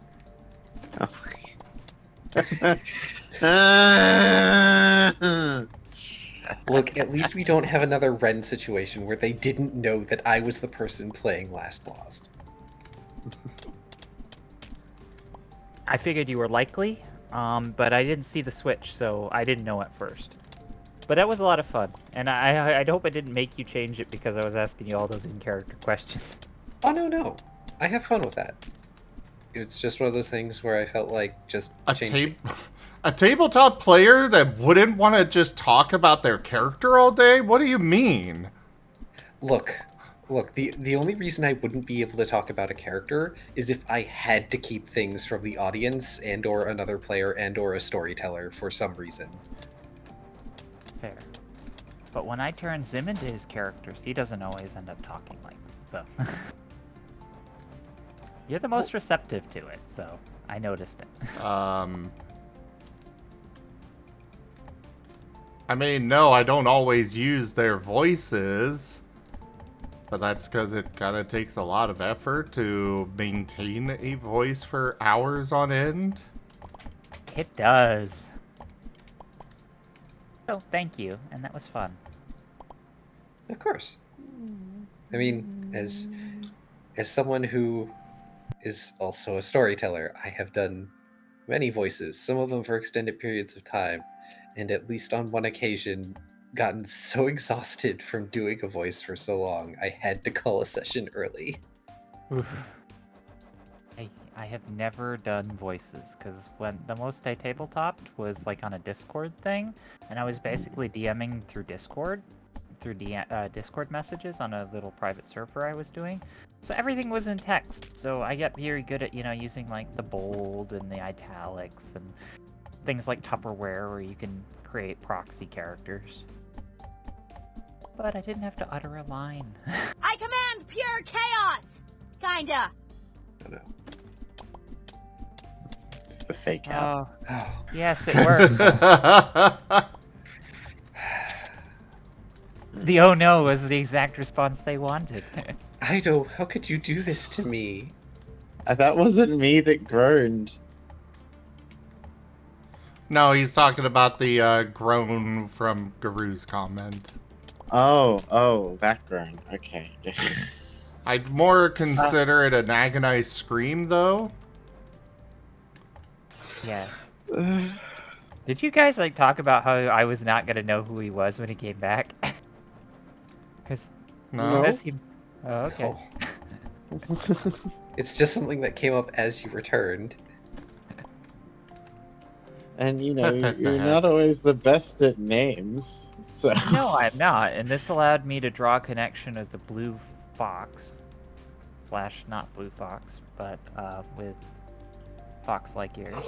Here, I can With swap to wings. this storyteller avatar that I have Zim never got seen me, this which before. It is, well, this has been used only twice officially. With the Monster Hunter short shot, I want to use it more because it's lovely. Every Yeah. morning there's a halo hanging from the corner of my girlfriend's four-post bed. So Key, is that like a artificial halo? Because it like draws up from behind you. Is it like lightning magic, or is it just aesthetics? No, it's just a halo. It has a movement tail. Okay, halo with a tail. It's a better halo. Makes sense. I know it's not mine, but I see if I can use it for a weekend or a one-night stand. We meet so many cool storytellers. Also, the storyteller icon makes me look extra fluffy, and I love it. Yeah. It is really fancy, and the storyteller one doesn't look like it's a duct tape. Wow, so many people are wowed by this icon. Zim, I feel Yeah. weird about that. Why? I don't know. I think I assumed more people had seen this icon. We should. And I'm sure someday we will. We'll see it every week on a routine schedule. And that'll be cool. Right? One day. One day over the rainbow, he might run a game that I can play in, 'cause it would be so fun.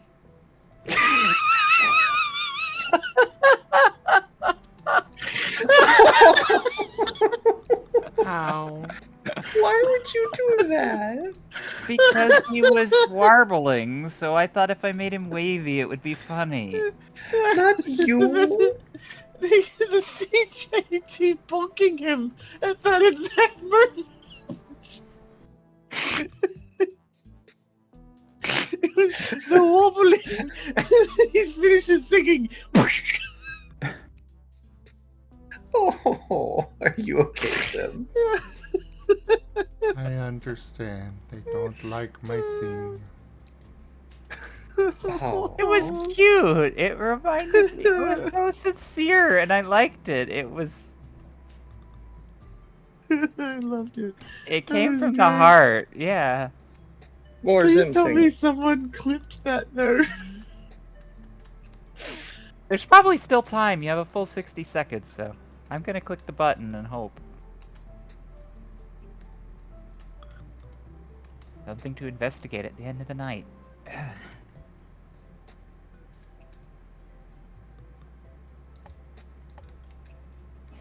Goodness. But yes, you're like a fox demon with a halo. Question mark? Demon? Wouldn't that be an angel? With a horns. I am multiple things. Officially, my reference calls me a Dragolf, but at this point, it's more accurate to call me a Chimera. Okay. Ha, on the nose name. Moving forward. Oh, Chimera, I get it. I see it as CHI, so I didn't even register that. It's literally the same word, I just swapped the first letter. Fair enough. I mean, it's almost as impressive as a chameleon. Chimeleon? You saying that, first of all, for some reason, made me think of chimichangas, but also made me want to strangle you for butchering the word. It's like how I have to write out for Kuroi, like, aluminum. I have to write alu-mini-, so that it can be said the way that Kuroi says it. Aluminium, that's the official name. Aluminum is like the trademark thingy that it's a company name, like Kleenex or Jacuzzi. Yes, Aluminium is the element. Which, yes, is true. However, those words have become so ubiquitous in the notion of what they are that people can just use those words to describe the thing. In America, maybe. No. It's the same issue that we have with Band-Aids. They're actually called adhesive strips, but Band-Aids is easier to remember. Well, that is a matter of the brand just kind of took over the whole thing. And in France, they call pens un bic because of the Bic brand. And in England, they call vacuum cleaners hoovers. And Yeah. fuck lorries, for some reason. For the exact same reason. But Fair enough. unfortunately, it is time for me to wrap this up for Agents of Reflection. I was waiting for aluminum. Aluminum, aluminum, aluminum, num, num, num, num.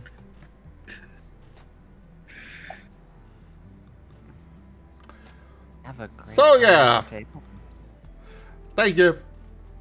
Excuse me. Thank you, everybody, for joining us today for Necesse as well as this Art Marten stream.